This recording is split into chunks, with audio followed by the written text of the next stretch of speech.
பிரம்மத்தை அறிந்தவன் பிரம்மமாகிறான் அப்படின்னு ஒரு பெரியவர் பேசினார் ஒரு கோவிலில். தைத்திரிய உபனிஷத்து அப்படி சொல்லுதான். இதை கேட்கும் பொழுது நமக்கு ஒரு சந்தேகம் வரும். அது எப்படி? பிரம்மத்தை அறிந்தவன் பிரம்மம் ஆகிறான்னா, சிங்கத்தை அறிந்தவன் சிங்கம் ஆகிறானா, தோசையை அறிந்தவன் தோசை ஆகிறானா? இப்படிப்பட்ட சந்தேகம் நமக்கு வர்றதுல ஒன்றும் ஆச்சரியம் இல்லை. இது இயற்கை. இதுக்கும் அந்த பெரியவரே பதில் சொல்றார். சிங்கம் வேற, நாம வேற. அதனால சிங்கத்தை அறிந்தவன் சிங்கம் ஆக மாட்டான். ஆனால் பிரம்மம் வேற, நாம வேற இல்லை. அதனால பிரம்மத்தை அறிந்தவன் பிரம்மமாகிறான் அப்படிங்கிறது அவரோட விளக்கம். மனிதன் அவன்தான் தான் பிரம்மங்கிறது தெரியாதனால தான் அதை வேற எங்கேயோ தேடிட்டு இருக்கிறான். கடைசியில் அது தான் தாங்கிறது புரிஞ்சுக்கிற பொழுது அவன் பிரம்மம் ஆயிடுறான். இதை விளக்கிறதுக்கு ஒரு உபநிஷத்து கதையே இருக்கு. நமக்கு தெரிஞ்ச கதை தான், ஆனால் அதை வேற விதமான அர்த்தத்தில் விளையாட்டாக சொல்லிகிட்டு இருக்கிறோம். ஒரு சமயம் ஒரு 10 நண்பர்கள் ஒரு காட்டு வழியாக போய்கிட்டு இருக்கிறாங்க. குறுக்க ஒரு நதி, அதை கடந்து அடுத்த பக்கம் போகணும். எல்லாரும் ஒரு வழியாக கடந்து அடுத்த கரைக்கு போய் சேர்ந்துட்டாங்க. அங்கே போய் சேர்ந்ததுக்கு அப்புறம் எல்லாரும் பத்திரமா வந்து சேர்ந்துட்டோமா அப்படின்னு தெரிஞ்சுக்கிறதுக்காக எண்ணி பார்க்குறான் அந்த கூட்டத்து தலைவன். அவங்க மொத்தம் 10 பேர். ஆனால் அவன் எண்ணி பார்க்குறப்போ 9 தான் வருது. ஏன்னா அவன் தன்னை விட்டுவிட்டான். எதிரில் நிற்கிறவங்கள மட்டுமே எண்ணுறான். ஐயோ 10வது ஆள் எங்கேங்கிறான், பதறான். சரி நீ இரு, நான் எண்ணி பார்க்குறேன்னு சொல்லிவிட்டு இன்னொருத்தன் வந்து எண்ணுறான். அவனும் தன்னை விட்டுட்டு எண்ணுறான். 9 தான் வருது. எல்லாரும் கொய்யோ முறையோன்னு கத்த ஆரம்பிச்சிட்டாங்க. அந்த சமயத்தில் ஒரு பெரியவர் அந்த பக்கமாக வர்றார். என்ன விஷயம்னு விசாரிக்கிறார். 10வது ஆள் 6 அடிச்சுட்டு போட்டுது அப்படின்னு சொல்லி இவங்க அழறாங்க. சரி அழாதீங்க அப்படின்னு சொல்லி அந்த தலைவனை பார்த்து இப்படி வாங்குறார். வர்றான். இப்போ எனக்கு முன்னாடி ஒரு தரம் எண்ணு பார்க்கலாம்ங்கிறார். 1 2 3ன்னு ஆரம்பித்து 9ல் வந்து முடிக்கிறான். உடனே பெரியவர் நீ தான் அந்த 10வது ஆள் அப்படிங்கிறார். இது உண்மை. நாம தான் அது. நாம தான் நம்மளை வேற எங்கேயோ தேடிட்டு இருக்கிறோம். நாம் எங்கேயோ தேடிட்டு இருக்கிறோமே, அந்த பிரம்மம் நாம தான். இப்படி ஒரு பெரிய உண்மையை விளக்கிறதுக்காக தான் அப்படி ஒரு கதை சொல்லப்பட்டது. ஆனால் அதை வந்து நாம் வேற விதமாக வேடிக்கையாக உபயோகப்படுத்திக்கிட்டு இருக்கிறோம். எப்படி தெரியுமா? ஒரு ஆத்தங்கரையில் ஒரு 10 பேர் முழிச்சுக்கிட்டே நின்றுக்கிட்டு இருந்தாங்களாம். அந்த பக்கமாக வந்த ஒருத்தன் ஏன் இப்படி முழிச்சுக்கிட்டு நிற்கிறீங்கன்னு கேட்டிருக்கிறான். எங்களுக்கு நீச்சல் தெரியாது, நாங்கள்லாம் அடுத்த கரைக்கு போய் சேரணும் அப்படின்னு நாங்களாம். சரி நாங்கள் விட்டுட்டு போய் விடுறேன்.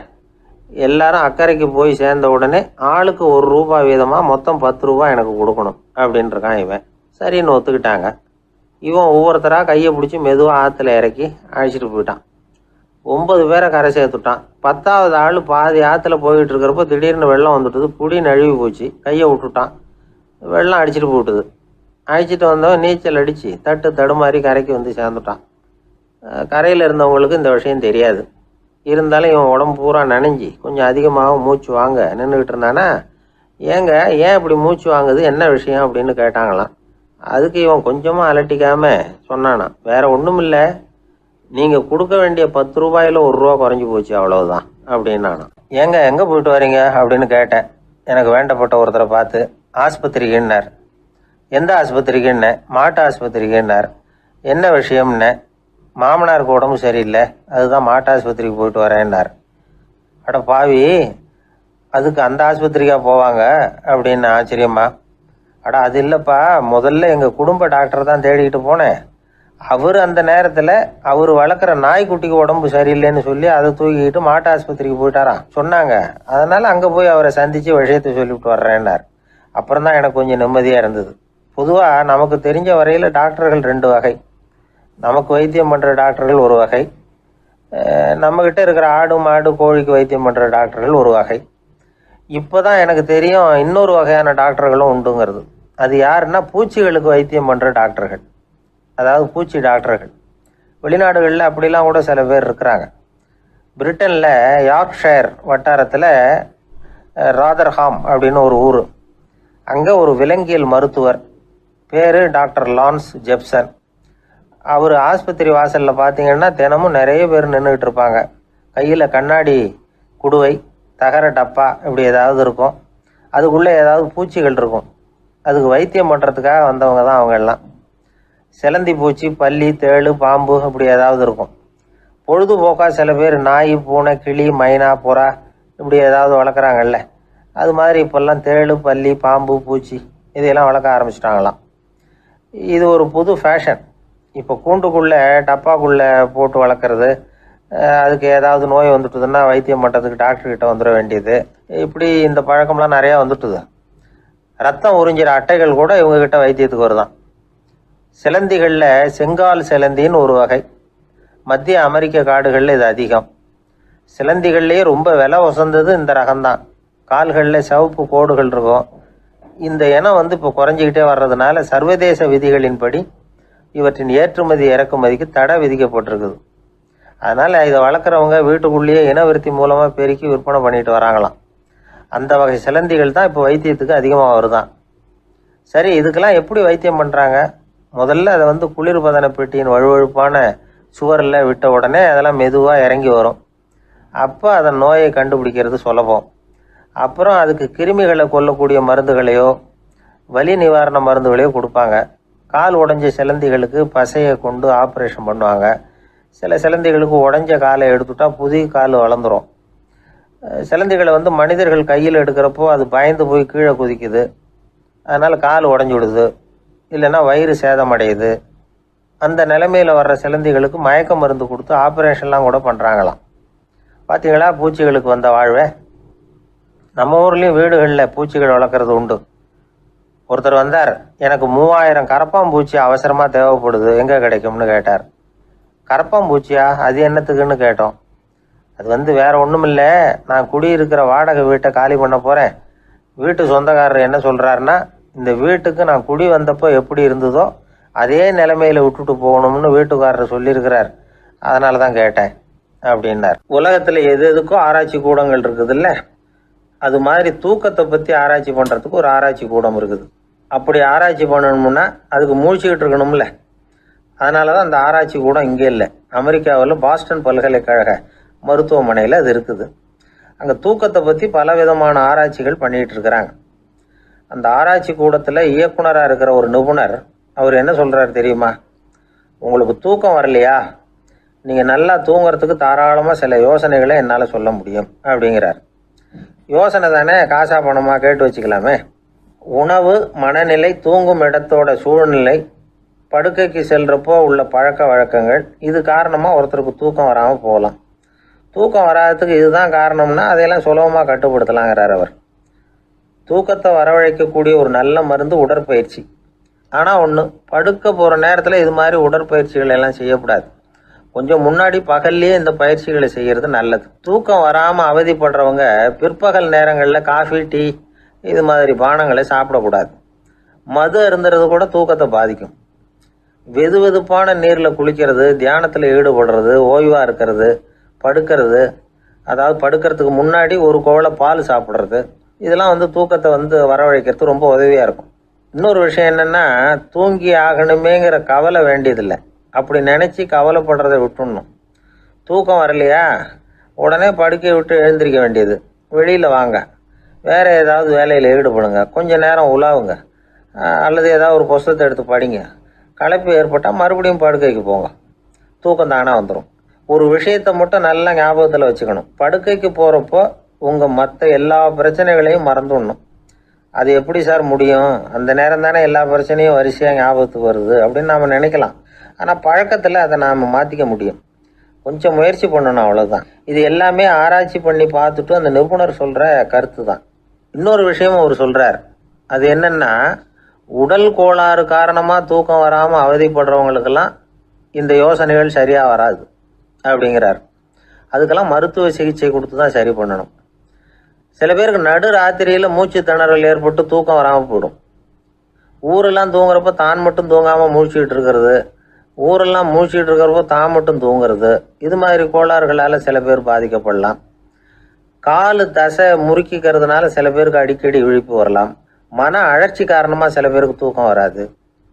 இது மாதிரி கோளாறுகளுக்கெல்லாம் அதுக்கு தகுந்த மாதிரி சிகிச்சை கொடுத்து தான் சரி பண்ண வேண்டியிருக்கும். எந்த கோளாறும் இல்லாமல் தூக்கம் வரலைன்னா ஆரம்பத்தில் சொன்ன முறைகளை கடைபிடிச்சு பார்க்கலாம்.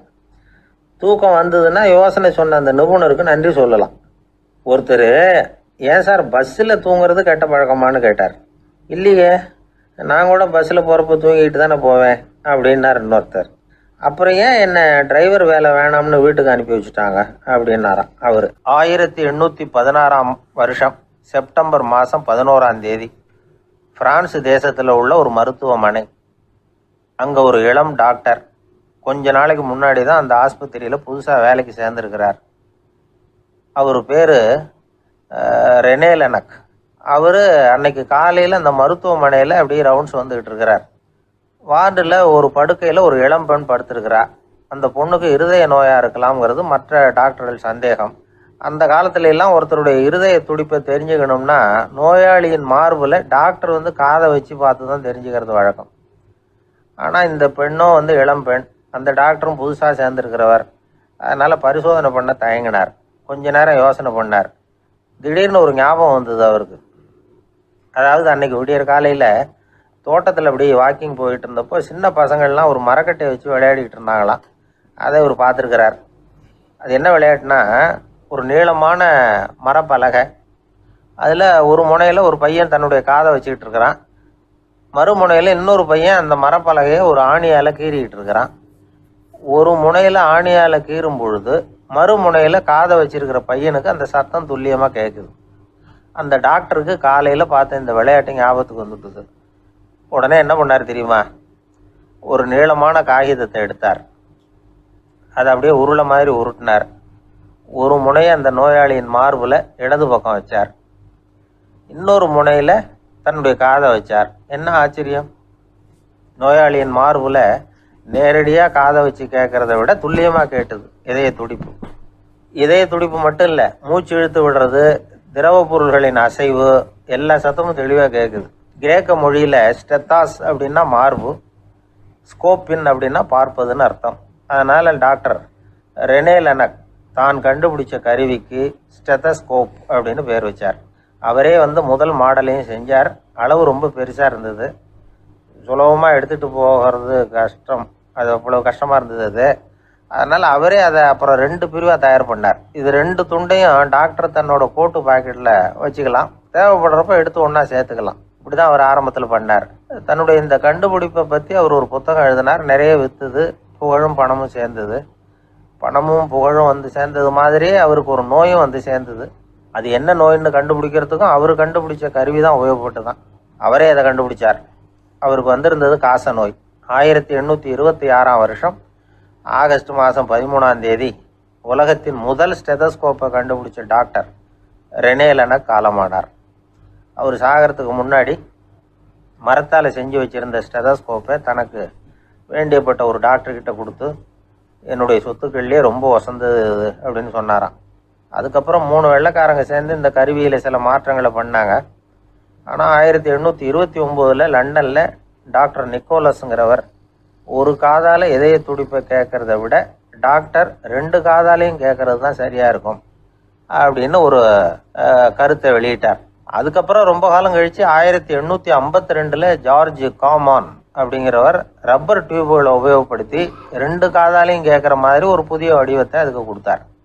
அதுக்கு பிறகு அது படிப்படியாக எவ்வளவோ மாற்றங்கள் இருந்தாலும் ஆரம்பத்தில் டாக்டர் ரெனே லெனக் உருவாக்கின அடிப்படை மாடலை யாரும் மாற்றி அமைக்கலைங்கிறது தான் முக்கியமான விஷயம்.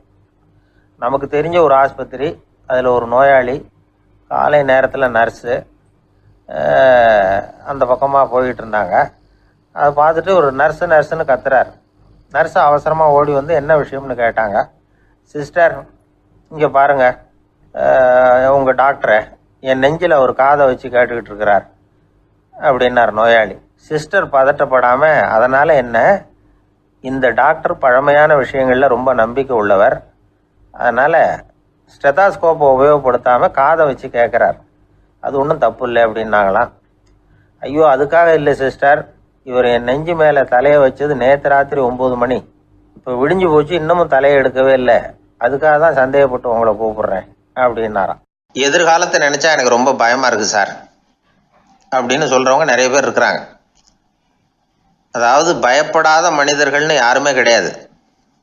ஒவ்வொருத்தருக்கும் ஒவ்வொரு விதமான பயம் இருந்தாலும் ஒட்டுமொத்தமாக பார்க்குறப்போ மனிதனுக்கு 6 விதமான பய உணர்வுகள் வரலாம் அப்படின்னு பெரியவங்க சொல்கிறாங்க.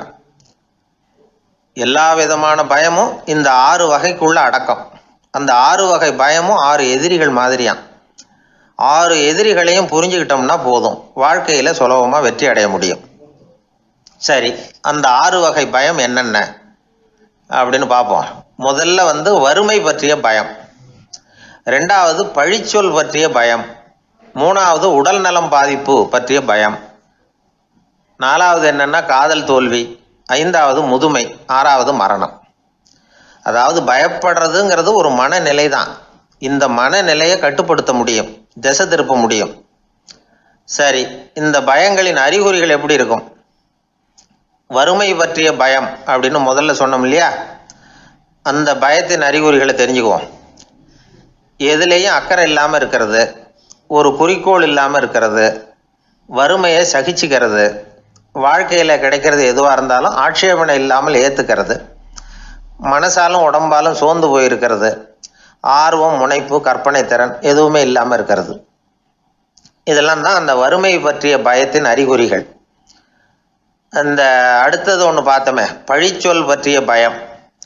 அதாவது அடுத்தவங்க நம்மளை குறை சொல்லி விடுவாங்களோ அப்படிங்கிற பயம். இதுக்கு அறிகுறி என்ன தெரியுமா? புதியவர்களை சந்திக்கிறதுக்கு பயப்படுறது, முடிவு எடுக்க முடியாமல் குழம்புறது, பிரச்சனைகளை தவிர்க்க விரும்புறது, தாழ்வு மனப்பான்மை, வரவுக்கு மீறி செலவு செஞ்சு இமேஜை உயர்த்திக்கிறது, குறிக்கோள் இல்லாத வாழ்க்கை, இதெல்லாம் தான் அதுக்கு அறிகுறிகள். 3வது பயம் உடல் நலம் பாதிப்பு பற்றிய பயம், அதாவது நோய் பற்றிய பயம். ஒரு உண்மை என்ன தெரியுமா? டாக்டரை சந்திக்கிற மனிதர்களில் 75% பேர் தங்களுக்கு நோய் வந்துட்டுதுங்கிற கற்பனையில் இருக்கிறவங்களாம். நிஜமாவே நோய் கிடையாது அவங்களுக்கு. இந்த பயத்தின் அறிகுறிகள் என்னென்னா, வியாதிக்கான அறிகுறிகள் தன்னிடம் இருக்கிறதாக நினச்சிக்கிறது, எந்த நேரமும் வியாதியை பற்றியே பேசி பேசி மனசை அங்கேயே வச்சிருக்கிறது, நோய் சம்பந்தமான செய்திகளை படித்து நமக்கு இப்படி ஆயிடுமோ அப்படின்னு வேதனைப்படுறது, இதெல்லாம் தான் அதுக்கு அறிகுறிகள். 4வது பயம் காதல் தோல்வி. இது ரொம்ப வேதனை, உடம்பையும் மனசையும் சீரழிச்சு விடும். ஆண்களை விட பெண்கள் தான் இந்த பய உணர்வில் அதிகமாக பாதிக்கப்படுறாங்க. 5வது முதுமை பற்றிய பயம். 6வது மரண பயம், வயசான காலத்தில் எப்படி சமாளிக்கிறது அப்படிங்கிற பயம். ஆக இதையெல்லாம் நாம் புரிஞ்சிக்க வேண்டியது ரொம்ப அவசியம். இந்த 6 வகை பயங்களை சரியாக புரிஞ்சுக்கிட்டு நாம் நடந்துக்கணும். வாழ்க்கையின் முன்னேற்றத்துக்கு இந்த பயங்கள் முட்டுக்கட்டே ஆகிடக்கூடாது. உழைச்சி பணம் சேர்க்கணும், உற்சாகமாக மனசை வச்சுக்கணும். மனசை கட்டுப்படுத்துகிற மார்க்கம் தெரிஞ்சுக்கிட்டா போதும், எல்லாம் சரியாக வந்துடும். நம்ம ஆள் ஒருத்தன் சொன்னான், சார் எனக்கு வறுமை பற்றிய பயம்தான் இருந்தது, ஒரே ராத்திரியில் 30,000 ரூபா தயார் பண்ணிவிட்டேன், இப்போ எனக்கு இன்னொரு பயம் வந்துட்டுதுன்னா. என்ன பயம்னு கேட்டாங்க. போலீஸு கண்டுபிடிச்சிருமோங்கிற பயம்னா. இது இந்த பயத்தில் அடங்காது. அதனால் அஞ்சி அஞ்சி சாவார், அஞ்சாத பொருள் இல்லை அப்படின்னு பாரதி சொன்னார் இல்லையா, அது மாதிரி பயத்தை புரிந்து கொண்டு அதற்கு தகுந்த மாதிரி நம்முடைய வாழ்க்கையை அமைத்து கொள்ள வேண்டும். அப்படி அமைத்து கொள்ளுகிறவர்களுக்கு வெற்றி நிச்சயம். அந்த காலத்துல எல்லாம் படிக்கிறதுங்கிறது எப்படி தெரியுமா? குருகுல வாசம் செஞ்சு படிக்கணும். ஆசிரியருங்கிறவர் ஆசிரமத்தில் இருப்பார். அங்கே போய் அவருக்கு தொண்டுகள் செய்யணும், துணிகள்லாம் துவைச்சி போடணும், தூங்கும்போது காலை பிடிச்சி விடணும், புழுக்கமாக இருந்தால் விசிறி மட்டை எடுத்து விசிறணும்.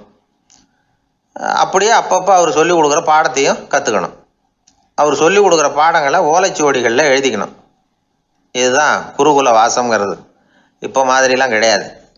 ஆக குருகுல வாசம்ங்கிறது மனசையும் பண்படுத்தும், அறிவையும் பண்படுத்தும். அப்படி ஒரு பயிற்சி அது.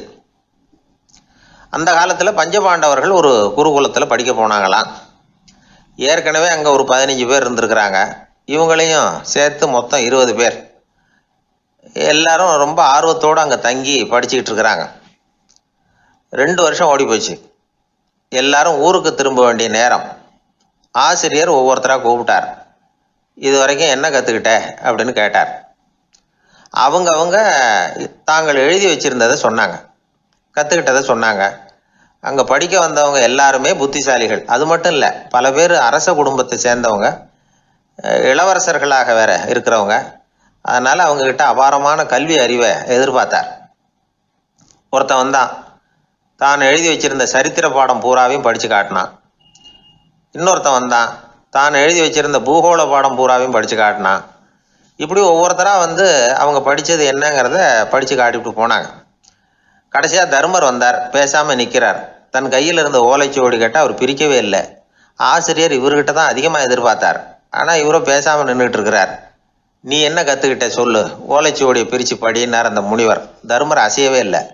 மெதுவாக சொன்னார், ஐயா, நான் கற்றுக்கிட்டது ஒன்றே ஒன்று தான். அதுதான் வாழ்க்கையில் எனக்கு ரொம்ப முக்கியமான பாடமாக அமையும் அப்படின்னார். என்னது, என்கிட்ட 2 வருஷ காலமாக படிச்சு விட்டு கடைசியில் கற்றுக்கிட்டது ஒன்றே ஒன்று தானா அப்படின்னார் முனிவர். அவருக்கு ஒன்றும் புரியல. மற்ற மாணவர்களை விட இவர் பண்புகளில் உயர்ந்தவர், அறிவில் சிறந்தவர், வயசில் முதிர்ந்தவர். இவரே இப்படி சொன்னால் மற்றவங்க நிலைமை என்னத்துக்கு ஆறுது? அவங்க ரொம்பவும் கெட்டு போயிடுவாங்களே அப்படின்னு அவர் யோசனை பண்ணார். தர்மா, நல்லா யோசனை பண்ணி பதில் சொல்லு. 2 வருஷமாக நீ கற்றுக்கிட்டது என்ன அப்படின்னு தானே நான் கேட்குறேன். அதை கொஞ்சம் யோசனை பண்ணி சொல்லுன்னார் முனிவர் கொஞ்சம் கோபமாக. தருமர் முகத்தில் எந்த மாறுதலுமே இல்லை. இல்லையா, 2 வருஷமாக நான் கற்றுக்கிட்ட முக்கியமான பாடம் ஒன்றே ஒன்று தான்னார். இப்போ அந்த முனிவருக்கு கோபம் அதிகமாக வந்துடுச்சு. ஏன்பா, உனக்கு வெக்கமா இல்லையா? உன்னை விட வயசில் குறைஞ்சவங்க எவ்வளவு பாடம் கற்றுக்கிட்டு இருக்கிறாங்க, எவ்வளவு விரிவாக அவங்க படித்து காட்டினாங்க. நீயும் கூட நிறைய குறித்து வச்சிருக்கிற போல இருக்கு, அதை ஏன் பிரித்து படிக்கக்கூடாது அப்படின்னார். ஐயா, நான் சொல்கிறது உங்களுக்கு ஏமாற்றமாக இருந்தால் என்னை மன்னிக்கணும். நான் ரொம்ப முக்கியமாக கற்றுக்கிட்டு இருக்கிறது ஒன்றே ஒன்று தான், மற்ற எதையும் சொல்கிறதுக்கு விரும்பலைன்னார். மாணவர்கள்லாம் சிரிச்சுட்டாங்க. முனிவருக்கு கோபம் அளவுக்கு மீறி வந்துட்டு ஓங்கி அரைஞ்சு விட்டார் தருமரை அவர் கன்னத்தில். தருமர் கண்ணை செவந்து போட்டுது, கண்கள் கலங்கி போச்சு. ஆனாலும் அவர் அமைதியை இழக்கலை, தலை குனிஞ்சு நிற்கிறார். இவருடைய புடிவாதம் முனிவருக்கு இன்னும் ஆத்திரத்தை உண்டாக்கி விட்டது. இன்னொரு கண்ணத்திலே அரைஞ்சார். எல்லாரும் பயந்து போய் அமைதியாக நின்றுட்டு இருக்கிறாங்க. முனிவர் கத்துறார், அப்படி நீ கற்றுக்கிட்ட அந்த முக்கியமான பாடம் தான் என்ன, அதையாவது சொல்லு அப்படின்னார். ஐயா, அதை மட்டும் ஒரு ஓலைச்சுவடியில் தனியாக குறித்து வச்சிருக்கிறேன், இந்தாங்க, இதை நீங்களே படித்து பாருங்கன்னார். தருமர் ஓலைச்சுவடியை நீட்டினார். முனிவர் அதை வாங்கி பிரித்தார், சத்தம் போட்டு படித்தார். என்ன எழுதியிருக்காருன்னா, எப்படிப்பட்ட சோதனை ஏற்பட்டாலும் நிதானம் இழந்து கோபத்துக்கு ஆளாகக்கூடாது அப்படின்னு. இதுதான் அந்த ஓலைச்சுவடியில் அவர் எழுதி வச்சிருந்தது. அந்த ஒரு கணத்திலேயே முனிவரும் எல்லா மாணவர்களும் தர்மரை புரிஞ்சுக்கிட்டாங்களாம். அவர் கற்றுக்கிட்டது ஏட்டு சுரக்காய் இல்லை, வாழ்க்கையில் பயன்படக்கூடிய முக்கியமான அனுபவ பாடம். முனிவர் கண்களில் கண்ணீர். தர்மரை அன்போடு கட்டி தழுவிக்கிட்டார். அப்புறம் சொன்னார், தர்மா, என்னை மன்னிச்சுரு, நீ மாணவன் இல்லை, ஆசிரியன். நான் இது வரைக்கும் தெரிஞ்சிக்காத அனுபவ பாடத்தை நீ இப்போ எனக்கு கற்றுக் கொடுத்துட்ட அப்படின்னு சொன்னாராம். அதனால நிதானம் தவறக்கூடாதுங்கிறது ரொம்ப முக்கியமான ஒரு செய்தி. ஒரு ஆசிரியர் மாணவனை ஒரு கன்னத்தில் ஓங்கி அரைஞ்சுட்டார். இவன் நிதானம் தவறல, அமைதியாக நின்றுக்கிட்டு இருந்தான். அவர் ஒரு தடவை அரைஞ்சதும் எப்படி உன்னால் நிதானம் தவறாமல் இருக்க முடிஞ்சுது அப்படின்னு கேட்டாங்க நண்பர்கள். அவன் சொன்னான், நான் நிதானம் தவறி இருந்தா எங்கள் வாத்தியார் இன்னொரு கன்னத்துலேயும் அரைஞ்சிருப்பார், அது அதை விட பலமாக இருக்கும், அதனால தான் நான் அப்படி இருந்தேன் அப்படின்னு நானா. ஆக நாம தெரிந்து கொள்ள வேண்டியது, வாழ்க்கையில நிதானம் தவறாமல் இருக்க வேண்டும். அதுதான் வெற்றியின் ரகசியம். அந்த ஆளை கண்டா ஏன் இப்படி முகத்தை திருப்பிக்கிட்டு வர்றீங்க அப்படின்னு கேட்டார் ஒருத்தர் நண்பர்கிட்ட. எலெக்ஷனில் அவன் எதிர்த்து நின்னவன் சார், என்ன அவங்ககிட்ட நமக்கு என்ன பேச்சுவார்த்தை அப்படின்னாராம் ரொம்ப கோபமாக இவர். சரி, அந்த ஆள் யாருன்னு கேட்டேன். என் கூட பிறந்த தம்பி தான் சார் அப்படின்னார் அந்த கோபம் குறையாமல். அதாவது நம்ம ஊர் நிலவரம் இப்படி, அதாவது அண்ணனும் தம்பியும் எதிர்த்து நிற்பாங்க தேர்தலில், ஒருத்தர் கண்டா பேசிக்கிறது இல்லை. ஆனால் இங்கிலாந்தில் எப்படி தெரியுமா, அங்கே ஒரே மேடையில் போட்டி போடுற 2 வேட்பாளர்களும் பேசுவாங்களாம், பட்டிமன்றம் மாதிரி. ஒருத்தர் முதல்ல எழுந்திருப்பார், நான் இந்த தேர்தலில் வெற்றி பெற்றால் என்னென்ன செய்வேன் அப்படின்னு சொல்லிவிட்டு உட்காருவார். அதுக்கப்புறம் அடுத்தவர் எழுந்திருப்பார், அவர் சொல்லுவார், நான் வெற்றி பெற்றால் இந்த மக்களுக்கு என்னென்ன செய்வேன், இந்த நாட்டுக்கு என்னென்ன செய்வேன் அப்படிங்கிறத சொல்லிவிட்டு உட்காருவார். 2 பேரும் ஒரே மேடையில் பேசுவாங்க. மக்கள் 2 பேர் பேச்சையும் கேட்டுக்கிட்டு ஒரு முடிவுக்கு வருவாங்க. இதுதான் அங்கே உள்ள பழக்கம். இங்கே அப்படி இல்லை. இங்கே ஒருத்தர் பார்த்தாவே முகத்தை திருப்பிக்கிறது. ஒரு தடவை இது மாதிரி ஒரு கூட்டம் நடந்துகிட்டு இருக்கு அங்கே வெளிநாட்டில் தான். நேரத்துக்கு சரியாக ஒரு வேட்பாளர் சேரல. இது இங்கிலாந்தில் நடந்த நிகழ்ச்சி. அப்புறம் என்னாச்சுன்னா, ஒருத்தர் வந்துட்டாரு, இன்னொருத்தர் சேரல. அப்புறம் உடனே அந்த ஒருத்தர் வந்தவர் பேச ஆரம்பிச்சிட்டார். அதாவது அந்த இன்னொருத்தர் சார்பாகவே பேசிட்டாராம். அதாவது அவர் வரல, நான் அவர் சார்பாக நான் பேசிடுறேன், அதாவது அவர் ஜெயிச்சுட்டா அவர் என்னென்ன செய்வார் இந்த நாட்டுக்கு அப்படின்னு சொல்லி அவர் பக்கத்தில் உள்ள நியாயத்தை எடுத்து இவரே சொல்லிட்டாராம். இப்படிலாம் அங்கே நடந்துதான். இது எப்பேற்பட்ட தேர்தல் பண்பாடு பாருங்க. அதனால இன்னொரு விஷயம், இப்போ இங்கிலாந்துலாம் ஓட்டு கேட்குறப்ப வெற்றியா தோல்வியாங்கிறத ஓரளவுக்கு யூகிச்சு விடலாமா. இப்போ ஒரு வேட்பாளர் ஒரு வீட்டுக்கு முன்னாடி போய் நின்று எனக்கு ஓட்டு போடுங்கன்னு கேட்குறாருன்னு வச்சுங்களேன், அதுக்கு என்ன பார்த்து செய்கிறோம், போயிட்டு வாங்க அப்படின்னு சில வீடுகளில் வாசலில் நின்னே சொல்லி அனுப்பிச்சிருவாங்களாம். வேற சில வீடுகளில் எப்படின்னா, வேட்பாளரை வீட்டுக்குள்ளே கூப்பிட்டு காபி சாப்பிட சொல்லி உபசரித்து அதுக்கப்புறம் அனுப்பி வைக்கிறது வழக்கமா. இதில் எந்த வீட்டு ஓட்டு நிச்சயம் தெரியுமா? வாசலில் நின்று வழி அனுப்பி வச்சுட்றாங்க பாருங்க, அவங்க ஓட்டு நிச்சயம். உள்ளே கூப்பிட்டு காப்பி கொடுத்து அனுப்புகிறாங்க பாருங்க, அவங்க ஓட்டு நிச்சயம் இல்லையா? சரி, அப்புறம் ஏன் அந்த உபசரிப்பு அப்படின்னு கேட்டால் அதுக்கு ஒரு காரணத்தை சொல்கிறாங்க. அதாவது அது ஒரு அனுதாபத்தை தெரிவிக்கிற முறையா. ஐயோ பாவம், நாம் இவருக்கு ஓட்டு தான் போட போகிறதில்ல, எதையாவது செய்வோம், காப்பியாவது சாப்பிட்டு போகட்டும் அப்படிங்கிற எண்ணமா. இப்படி அந்த ஒரு பழக்கம். ஆக அந்த ஊரில் நிறைய காப்பி சாப்பிட்ணும்னு ஒருத்தர் ஆசைப்பட்டால் தேர்தலில் தோற்று போகிறதுக்கு தயாராக இருக்கணும். ஒரு சமயம் ஒரு ஊரில் தேர்தல் நடந்துதான். ஒரு தொகுதியில் நின்று தோற்று போன ஒருத்தர் கையில் ஒரு துப்பாக்கியோட ஊருக்குள்ளே சுற்றிக்கிட்டு இருந்தாராம். ஒரு போலீஸ்காரர் அவரை பார்த்துட்டு சந்தேகப்பட்டிருக்கார். அதனால் அவரை தடுத்து நிறுத்தி, என்ன இது துப்பாக்கியோட சுற்றுறீங்களேன்னு விசாரிச்சிருக்கார். இதுக்கு அவர் சொன்னாராம், சார், இந்த தொகுதியில் மொத்தம் 1,00,000 வாக்காளர்கள், அதில் எனக்கு 10,000 பேர் மட்டும்தான் எனக்கு ஓட்டு போட்டிருக்கிறாங்க. அப்படின்னா எனக்கு வேண்டாதவங்க இந்த தொகுதியில் 90,000 பேர் இருக்கிறாங்கன்னு அர்த்தம். இப்படி ஒரு சூழ்நிலையில் நான் என்னுடைய பாதுகாப்புக்கு ஆயுதம் இல்லாமல் நடமாடலாமா அப்படின்னு கேட்டாராம். எவ்வளவு எச்சரிக்கை பாருங்க. நம்ம ஊரில் சில பேர் ஓட்டு கேட்குற விதமே தனி. ஒருத்தர் ரொம்ப சாமர்த்தியமாக ஓட்டு கேட்பாராம். அவர் எப்படின்னா, ஒரு வீட்டுக்கு போகிறாருன்னு வச்சுங்களேன், அந்த நேரம் அந்த வீட்டுக்காரரு என்ன செஞ்சுக்கிட்டு இருக்கிறாரோ அதே வேலையை இவரும் கொஞ்ச நேரம் செய்வாராம், அவருக்கு ஒத்தாசையா. அதுக்கப்புறம் மெதுவாக பேச்சு கொடுப்பார், ஓட்டு கேட்பார், இது மாதிரி எலெக்ஷனில் நிற்கிறேன் கவனிக்கணும்னு. அது மாதிரி ஒரு தடவை அவர் போனப்போ அங்கே அவர் என்ன பண்ணிகிட்டு இருக்காரு, வீட்டுக்கு பின்னாடி மாட்டு கொட்டையில் பால் கறந்துக்கிட்டு இருக்கார் ஒரு பசுமாட்டுக்கிட்ட. அந்த வீட்டில் இவர் ஓட்டு கேட்க போனவர் இவர் ஓடி போய் இன்னொரு சொம்பை எடுத்துக்கிட்டு அதே மாட்டுக்கு இன்னொரு பக்கம் போய் உட்காந்துக்கிட்டு இவரும் பால் கறக்க ஆரம்பிச்சிட்டார். எதிர உட்காந்துட்டு இருக்காரு இவர் இந்த பக்கம் உட்காந்துருக்கார். கீழே கொஞ்சம் குனிஞ்சு பார்த்தா ஒருத்தர் முகத்தை ஒருத்தர் பார்க்கலாம். கொஞ்ச நேரம் ஆனதுக்கப்புறம் இவர் மெதுவாக அவர்கிட்ட பேச்சு கொடுத்தாராம். இது மாதிரி நான் எலெக்ஷனில் நிற்கிறேன், நீங்கள் ஓட்டு போடணும், அதுக்காக தான் வந்தேன்னாராம். அது முடியாதுங்களேன்னாராம் அவர். ஏன்னு கேட்டிருக்கார். நான் இந்த வீட்டுக்காரன் இல்லை, நானும் உன்ன மாதிரி ஓட்டு கேட்க வந்தவன் தான் அப்படின்னாராம் அவர். ஒரே ஒரு ஊரில் ஒரு ராஜா இருந்தாராம். அவர் நிறைய சம்பாதிக்கணும்னு திட்டம் போட்டார். தனக்காக சம்பாதிக்கணும்னு நினைக்கல, தன்னுடைய நாட்டுக்காக சம்பாதிக்கணும் அப்படின்னு நினைச்சார். அரசாங்க கருவூலத்தில் கையிருப்பு குறைச்சலாக இருந்தது. மக்கள்கிட்ட வரி விதிச்சாகணும், வேற வழி இல்லை. ஆனாலும் அந்த ராஜா மக்கள் கஷ்டப்படக்கூடாது அப்படின்னு நினைக்கிறவர். மக்கள் வரியையும் கட்டணும், அதே நேரத்தில் அவங்க சிரமப்படவும் கூடாது. இதுக்கு தகுந்த மாதிரி ஒரு திட்டம் போட்டார். அது பிரகாரம் என்ன பண்ணார்னா, அந்த நாட்டில் ஒரு 3 பெரிய குளங்களை தோண்டினார். அது நிறைய தண்ணீரை நிரப்புனார். அதுக்கப்புறம் எங்கேயோ தேடி பிடிச்சி 3 விதமான மீன்களை கொண்டுகிட்டு வந்தார். அந்த 3 குளங்கள்லையும் விட்டார். அதை ஒவ்வொரு குளத்துலேயும் ஒவ்வொரு விதமான மீன்கள். அந்த மீன்களுக்கு அபூர்வமான ஒரு சக்தி உண்டு. அது எப்படின்னா, அந்த குளத்தில் குளிக்க வர்றவங்களுக்கு அந்த மீன்கள் கடிக்கும் பொழுது வலி ஏற்படுறதில்ல. அதுக்கு பதிலாக மகிழ்ச்சி நிறைந்த ஒரு இனிமையான உணர்வை அவங்க அனுபவிச்சாங்க. அது எப்படின்னா, இந்த முதல் குளத்தில் இருந்த மீன்களால் கடிக்கப்படும் பொழுது ஒரு விதமான இன்ப மயக்கத்தில் திளைச்சிருக்கிறது மாதிரி உணர்வு.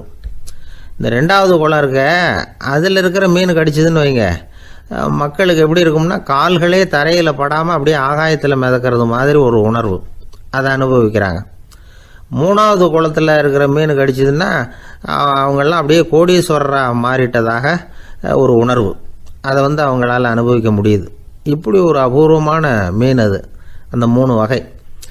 இப்படி இருந்தால் மக்கள் அந்த குளங்களில் குளிக்கிறதுக்கு ஆசைப்படாமல் இருப்பாங்களா? அதனால் கூட்டம் கூட்டமாக அலமோத ஆரம்பிச்சிட்டாங்க. ஒவ்வொரு குளத்தின் கரையிலேயும் கியூ வரிசையில் நிற்க ஆரம்பிச்சிட்டாங்க. அந்த நாட்டு மன்னர் என்ன பண்ணார்னா, ஒவ்வொரு குளத்தங்கரையிலையும் ஒரு ராஜாங்க அதிகாரியை உட்கார வச்சார். டிக்கெட்டை அடித்து கொடுத்தார். குளிக்க வர்றவங்க கிட்ட ஒரு குறிப்பிட்ட தொகையை கட்டணமாக வசூலிக்க ஆரம்பித்தார். அவ்வளவுதான், அரசாங்க கருவூலம் நிரம்ப ஆரம்பிச்சுட்டுது. ராஜாங்கத்துக்கு தேவையான பணம் கிடைச்சிட்டுது. இது ஒரு கதை. இதை பற்றி என்ன நினைக்கிறீங்க? அதாவது மக்களுக்கு சுமை தெரியாமலே வரி வசூல் பண்ணுறது நல்லது தானே அப்படின்னு நினைப்பீங்க. ஆனால் இன்றைக்கும் உலகத்தில் பல அரசாங்கங்கள் இதே மாதிரி 3 குளங்களை வெட்டி வச்சிருக்குது. மக்களும் அதில் குளிச்சுக்கிட்டு தான் இருக்கிறாங்க. அது எப்படிங்கிறீங்களா? அந்த முதல் குளம் தான் சினிமா தியேட்டர். அதில் குளிக்கிறவங்க தான் ஒரு விதமான இன்ப மயக்கத்தில் திளைச்சிருக்கிறது மாதிரியான உணர்வை அனுபவிக்கிறவங்க. 2வது குளம் தான் சாராய கடை. இந்த குளத்தில் குளிக்கிறவங்க தான் கால்களே தரையில் படாமல் ஆகாயத்தில் மிதக்கிறது மாதிரி உணர்வை அனுபவிக்கிறவங்க. 3வது குளம் லாட்ரி டிக்கெட். இதில் குளிக்கிறவங்க தாங்கள் அப்படியே கோடீஸ்வரர்களாக மாறினது மாதிரி ஒரு உணர்வு, அதை அனுபவிக்கிறவங்க. இன்றைக்கி பல நாடுகள் இந்த குளங்களை பயன்படுத்திக்கிட்டு தான் வராங்க. ஒரு பூவில் வண்டு உட்காருது, அதில் இருக்கிற தேனை வண்டு எடுக்குது. இந்த சமயத்தில் அந்த பூவுக்கு வலிக்குமா? அதுக்கு வலிக்கிறது இல்லை. அந்த பூவோட மலர்ச்சியும் வளர்ச்சியும் குன்றி போகிறதும் கிடையாது. ஒரு ராஜா மக்கள்கிட்ட வரி வசூல் பண்ணும் பொழுது மக்களுக்கு சிரமமும் தெரியக்கூடாது, அதே நேரத்தை அதனால் அவங்க வாழ்க்கையும் கெட்டு போயிடக்கூடாது. அது மாதிரி வரி வசூல் பண்ணணுமா. இது காளிதாசனின் ரகுவம்சத்தில் காணப்படுகிற ஒரு கருத்து. ஒரு சின்ன குழந்தை தவறுதலாக ஒரு 25 காசு நாணயத்தை மூழ்கி விட்டுது. காசு வயத்துக்குள்ளே போயிட்டுது. அந்த குழந்தையோட தாய் உடனே குழந்தைய தூக்கிட்டு ஆஸ்பத்திரிக்கு புறப்பட்டாங்க. அப்போ அந்த பக்கமாக ஒருத்தர் வந்தார் தெருவில். என்ன விவரம்னு கேட்டார். இவங்க சொன்னாங்க, குழந்தை காசை முழுங்கிட்டுது, அதுதான் அவசரமாக ஆஸ்பத்திரிக்கு தூக்கிட்டு ஓடுறேன் அப்படின்னாங்க. அவர் சொன்னார், கவலைப்படாதம்மா, உடனே இப்படி கொடுங்க குழந்தைய அப்படின்னு கையில் வாங்கினார். ஒரு கையில் அந்த குழந்தையோட கால் ரெண்டையும் பிடிச்சி தலைகீழாக தூக்கி பிடிச்சார். இன்னொரு கையால் அந்த குழந்தையோட வயத்தில் குறிப்பாக ஒரு இடத்துல அப்படியே தேடி அந்த சுட்டு விரலால் ஒரு இடத்துல பொட்டுன்னு தட்டினார். உடனே காசு அந்த குழந்தையோட வாய் வழியாக வெளியில் விழுந்துட்டுது. காசை எடுத்துக்கிட்டு இந்தாங்கம்மா உங்கள் குழந்தை அப்படின்னார். ரொம்ப நன்றிங்க, நிச்சயமாக நீங்கள் ஒரு டாக்டராக தான் இருக்கணும், என்னுடைய யூகம் சரிதானே அப்படின்னாங்களாம் அந்த அம்மா. அதுக்கு அவர், இல்லைங்க, நான் ஒரு இன்கம் டேக்ஸ் ஆஃபீஸர், வருமான வரி அதிகாரி அப்படின்னு சொல்லிவிட்டு போனாராம். ஒரு ஆள் இருந்தார், விலங்குகள் பேரில் அவருக்கு ரொம்பவும் பிரியம். அதனால் தன்னுடைய வீட்டில் ஒரு நாயை வளர்த்தார். அதே மாதிரி கழுதையையும் வளர்த்தார். அந்த கழுதை அவர் வீட்டு கொல்லை பக்கத்தில் நின்றுக்கிட்டு இருக்கும். ஏதாவது பொதி சுமக்கிற வேலை இருந்ததுன்னா அதை கவனிச்சிக்கும். அந்த நாய் வீட்டுக்குள்ளே இருக்கும். நாய்க்கு அந்த வீட்டில் ராஜ உபசாரம் தான். அதுக்கு அந்த வீட்டில் ஏகப்பட்ட மரியாதை. குளிக்கிறதுக்கு தனியாக சோப்பு, 2 வேளையும் பால், பிஸ்கட்டு, மத்தியானம் சாப்பாடு. அதுக்கு ஏதாவது உடம்பு சரியில்லைன்னா உடனே ஆஸ்பத்திரி வைத்தியம். ரொம்ப கொடுத்து வச்ச நாய். அந்த வீட்டு தலைவர் வெளியில் அப்படி நடைப்பயிற்சி போனால் கூடவே இதுவும் போகும். அவர் மட்டும் தனியாக எங்கேயாவது வெளியில் போயிட்டு வந்தால் வீட்டுக்கு வந்த உடனே அந்த நாய் அவர்கிட்ட ஓடி வரும். அப்படியே எழும்பி முன்னங்கால் 2ஐயும் அவர் தோள் மேலே போட்டுக்கும். அவர் சிரிச்சுக்கிட்டே அது தலையில் செல்லமாக தட்டுவார். அவர் ஈசி சேரில் சாஞ்சிக்கிட்டு டிவி பார்ப்பார், பேப்பர் படிப்பார். அப்போலாம் அந்த நாய் அவருடைய காலடியில் படுத்துக்கும். அப்போ கூட அவர் தலையை செல்லமாக தடவி கொடுப்பார். அந்த நாய் படுக்கிறதுக்குன்னே ஒரு மெத்தை, சில சமயம் அது அங்கே இருக்கிற மேஜை நாற்காலி மேலே கூட ஏறி விளையாடும், சோபாவில் ஏறி உட்காந்துக்கும். இவ்வளவு செல்வாக்காக வளர்ந்தது அந்த நாய். இதையெல்லாம் அந்த கழுதை பார்த்துக்கிட்டே இருக்குது கொல்லை பக்கத்தில் இருந்து. பார்த்துட்டு அது யோசிக்க ஆரம்பிச்சுதான், என்ன இது, இந்த வீட்டில் நாம தான் கழுதையாக உழைக்கிறோம், பொதி சுமக்கிறோம், நமக்கு ஒரு நல்ல சாப்பாடு கிடையாது, படுக்கை கிடையாது, ஒரு நாளாவது நம்ம தலையையோ முதுகையோ தடவி கொடுத்தது கிடையாது. ஆனால் அந்த நாய் இந்த வீட்டுக்காக ஒரு துரும்ப கூட அசைச்சது இல்லை. அதை போய் இந்த வீட்டில் உள்ளவங்க இப்படி தலையில் வச்சு தாங்குறாங்களே அப்படின்னு யோசிச்சுதான் அந்த கழுதை. ரொம்ப நேரம் யோசிச்சுவிட்டு அதுக்கப்புறம் ஒரு முடிவுக்கு வந்திருக்குது. சரி, இனிமேல் நாமளும் அந்த நாய் மாதிரியே நடந்து பார்ப்போம், அது மாதிரியே பிஹேவ் பண்ணுவோம், அப்போவாவது நமக்கும் அந்த மரியாதை கிடைக்குதா பார்க்கலாம் அப்படின்னு ஒரு திட்டம் போட்டுது மனசுக்குள்ள. உடனே அந்த திட்டத்தை செயல்படுத்தவும் ஆரம்பிச்சது. அதாவது அந்த வீட்டில் அந்த நாய் என்னென்ன செய்யுதோ அதையெல்லாம் இதுவும் செய்ய ஆரம்பிச்சுட்டுது. அந்த வீட்டு எஜமான் எங்கேயோ வெளியில் சுற்றிவிட்டு ரொம்ப அசந்து போய் வீட்டுக்கு திரும்பி வந்துக்கிட்டு இருந்தான். உடனே இந்த கழுதை என்ன பண்ணுச்சு தெரியுமா, அவங்ககிட்ட ஓடி போச்சு. ஓடி போய் அந்த நாய் என்ன பண்ணுமோ அது மாதிரியே பண்ணிச்சு. அதாவது அந்த ஆள் தோள் மேலே தன்னுடைய முன்னங்கால் 2ஐயும் தூக்கி போட்டுவிடுது. அந்த ஆள் பயந்து போயிட்டான். அவனுக்கு ஒன்றும் புரியல, இது ஏன் இப்படி பண்ணுதுன்னு கொஞ்சம் ஒதுங்கி நின்னான். இது அவனை சுற்றி சுற்றி வருது, நாய் மாதிரி வாழை ஆட்டிக்கிட்டே சுற்றி சுற்றி வருது கழுதை. அவன் கிடுகிடுன்னு வீட்டுக்குள்ளே ஓடினான். இதுவும் பின்னாடியே ஓடிச்சு. அங்கே போய் நாய் மாதிரியே மேஜை நாற்காலி மேலே ஏறி குதித்து விளையாட ஆரம்பிச்சுட்டுது. சோபாவில் ஏறி உட்காருது. மேஜையில் இருந்த சாமான்லாம் கீழே விழுந்து உடையுது. கழுதை மேஜை மேலே ஏறி குதிச்சா என்னத்துக்கு ஆகும்? அந்த ஆள் பார்த்தான், சரி இந்த கழுதைக்கு என்னமோ ஆயிட்டுது அப்படின்னு முடிவு பண்ணான். ஒரு நல்ல கயிறாக பார்த்து கொண்டாந்தான். அது கால்லையும் கழுத்துலையும் கட்டினான். தரன்னு இழுத்துட்டு போனான். அடித்து கொல்லை பக்கத்தில் கட்டி போட்டுட்டான். அண்ணன் ஆகாரம் எதுவுமே கொடுக்கல, பட்னி போட்டுட்டான். இப்போ அந்த கழுதை யோசனை பண்ணி பார்க்குதான், என்ன இது, நம்ம எஜமானுக்கு இன்னைக்கு என்ன ஆயிட்டுது இப்படி? அந்த நாய் பழகிறது மாதிரி தானே நாமளும் பழகணும். ஆனால் இந்த மனுஷன் நாயை அடிக்கலை, ஆனால் நம்மளை அடிக்கிறான். இப்படி கொண்டாந்து கட்டி போட்டானே, என்ன காரணமாக இருக்கும் அப்படின்னு யோசனை பண்ண ஆரம்பிச்சுட்டு தான் அந்த கழுதை. எதுக்கு இந்த கதைன்னா, இது மாதிரியே நாம கூட சில சமயம் யோசிக்கிறது உண்டாம். இயல்புலேருந்து மாறி நடக்க ஆரம்பிச்சிட்டோம்னா பல சமயங்களில் இப்படி யோசிக்கிறது மாதிரி தான் ஆயிடும். அதனால தான் ஒரு மனுஷன் எப்படி நடந்துக்கணுமோ அப்படி நடந்துக்கிட்டாதான் நமக்கு மரியாதை. வெறி நாய் கடிச்சுட்டா மனுஷன் அது மாதிரியே ஆயிடுறான் பார்த்தீங்களா? அவனோட இயல்பு மாறி போடுது. ஒருத்தனை பார்த்து இன்னொருத்தன் கேட்டானா, வெறி நாய் ஒன்று உன்னை கடிச்சுட்டா நீ என்ன பண்ணுவே அப்படின்னு கேட்டிருக்கான். நான் உடனே பேப்பரும் பேனாவும் கேட்பேன் நானா இவன். ஏன் உயில் எழுதுறதுக்கான்னு கேட்டிருக்கான் அவன். இல்லை, நான் யாரையெல்லாம் கடிக்கணும்னு ஒரு லிஸ்ட்டு தயார் பண்ணணும்ல, அதுக்காக அப்படின்னு நானும். குடும்பத்தில் அப்படிலாம் இருந்து சமாளிக்கிறாங்க. குடும்பத்தில் ஒருத்தர் அனுசரிப்பு தன்மைங்கிறது ரொம்ப அவசியம். கணவன் மனைவின்னா அனுசரித்து போகணும்னு சொல்லுவாங்க. அதாவது ஒரு கணவன் அதுக்காக தான் அந்த காலத்துலலாம் ஒரு வீட்டுக்கு மாப்பிள்ளை தேடுறதுங்கிறது ஒரு பெரிய குடும்பத்தை நிர்வகிக்கிற அளவுக்கு ஒரு கணவனாக வரக்கூடிய எப்படி இருக்கணும் அப்படின்னா, அந்த காலத்தில் புலி வேட்டைக்கு போகணும். ஒரு பொண்ணுக்கு மாப்பிள்ளை தேடுறதுன்னா நம்ம தமிழ் பழக்கம் என்னென்னா, காட்டுக்கு போய் ஒரு புலியை வேட்டையாடிட்டு வரணும். அந்த புலி பல்லு அல்லது நகத்தை கொண்டுட்டு வரணும் அந்த இளைஞன். அதை வீட்டில் கொடுப்பான். அதை தான் கட்டி அதை இதாக கட்டுவாங்க, மாலையாக போடுவாங்க, தாலியாக கட்டுவாங்க. அதாவது வீரம் இருக்கா பையனுக்குன்னு பார்ப்பாங்க. ஒரு பொண்ணு வேணும்னா நீ முதல்ல வீட்டுக்கு பொண்ணு கேட்க போகக்கூடாது, காட்டுக்கு போகணும். போய் புலியை கொண்டு வா, அதுக்கப்புறம் தான் உனக்கு பொண்ணு அப்படின்னு சொல்லுவாங்க. இப்போவெல்லாம் ஏன் போகிறது இல்லைன்னா, இப்போலாம் ஒருத்தனை காட்டுக்கு போய் புலிப்பல் கொண்டு வான்னா புலி தான் மாப்பிள்ளையாக வரும். அதனால தான் இப்போ போகிறதில்ல யாரும் காட்டுக்கு. அப்போ பெண்களும் ரொம்ப வீரமாக இருந்தாங்க. பெண்கள் மூலம் அந்த காலத்தில் எப்படின்னா, முறத்தாலேயே புலியை துரத்துவாங்களாம். நம்ம பழைய பாட்டிலெல்லாம் பார்த்துருப்பீங்க. முறத்தால் புலியை விரட்டினாங்கன்னு வரும் பழைய பாட்டு. அந்த அளவுக்கு பெண்களுக்கு வீரம். இப்போ கல்யாணம் ஆகி இந்த காலத்தில் ஒரு கணவனை விரட்டிட்டு வந்தாங்களாம் முறத்தை எடுத்துக்கிட்டு. ஒரு மனைவி அவன் பயந்துட்டு வெளில ஓடி வரான். பின்னாடி முறத்தை எடுத்துகிட்டு அந்த அம்மா ஓடி வருது. இவனை தனியாக பிடிச்சி கொண்டு போய், என்னப்பா இந்த மனைவிட்டு இப்படி பயந்து ஓடி வரையே, முறத்தால் துரத்துறா இப்படி வரையே அப்படின்னு தான் அவன் அப்படியே தடுமாறிக்கிட்டு, அதெல்லாம் ஒன்றும் இல்லை, அவன் என்னை புலியாக நினைக்கிறா அப்படின்னு ஒரு பெருமையாக சொல்லிட்டானான். அந்த காலத்தில் புலியை தான் முறத்தால் விரட்டினாங்க, இப்போ புருஷனை விரட்டுறாங்க அப்படின்னு சொல்லி. அப்படி அந்த காலத்தில் கணவனுக்கு ஒரு குடும்பத்தை நிர்வகிக்கிற திறமை இருக்கா, உடல் வலிமை தான் முக்கியம். இப்போ கூட மதுரை பக்கத்தில் ஐயாவுக்கு தெரியும், அந்த இளவட்டக்கல்லுன்னு ஒரு ஊருக்கு ஊர் எல்லையில் கிடக்கும். ஊர் எல்லையில் ஒரு பெரிய கல் கிடக்கும். அந்த ஊருக்கு பொண்ணு கேட்க போகிறவங்க அந்த கல்லை தலைக்கு மேலே தூக்கி காட்டணும். அப்படியே தூக்கி தலைக்கு மேலே வசதி கீழே போடணும். அந்த வலு இருந்தால் தான் நீங்கள் அந்த ஊருக்குள்ளேயே போகலாம், பொண்ணு கேட்குறதுக்கு போகலாம். இல்லைன்னா நீ திரும்பி போக வேண்டியதான். அந்த வலிமை இருக்கா மாப்பிள்ளைன்னு பார்க்குறாங்க. இளவட்டக்கல்லுன்னு பேர்.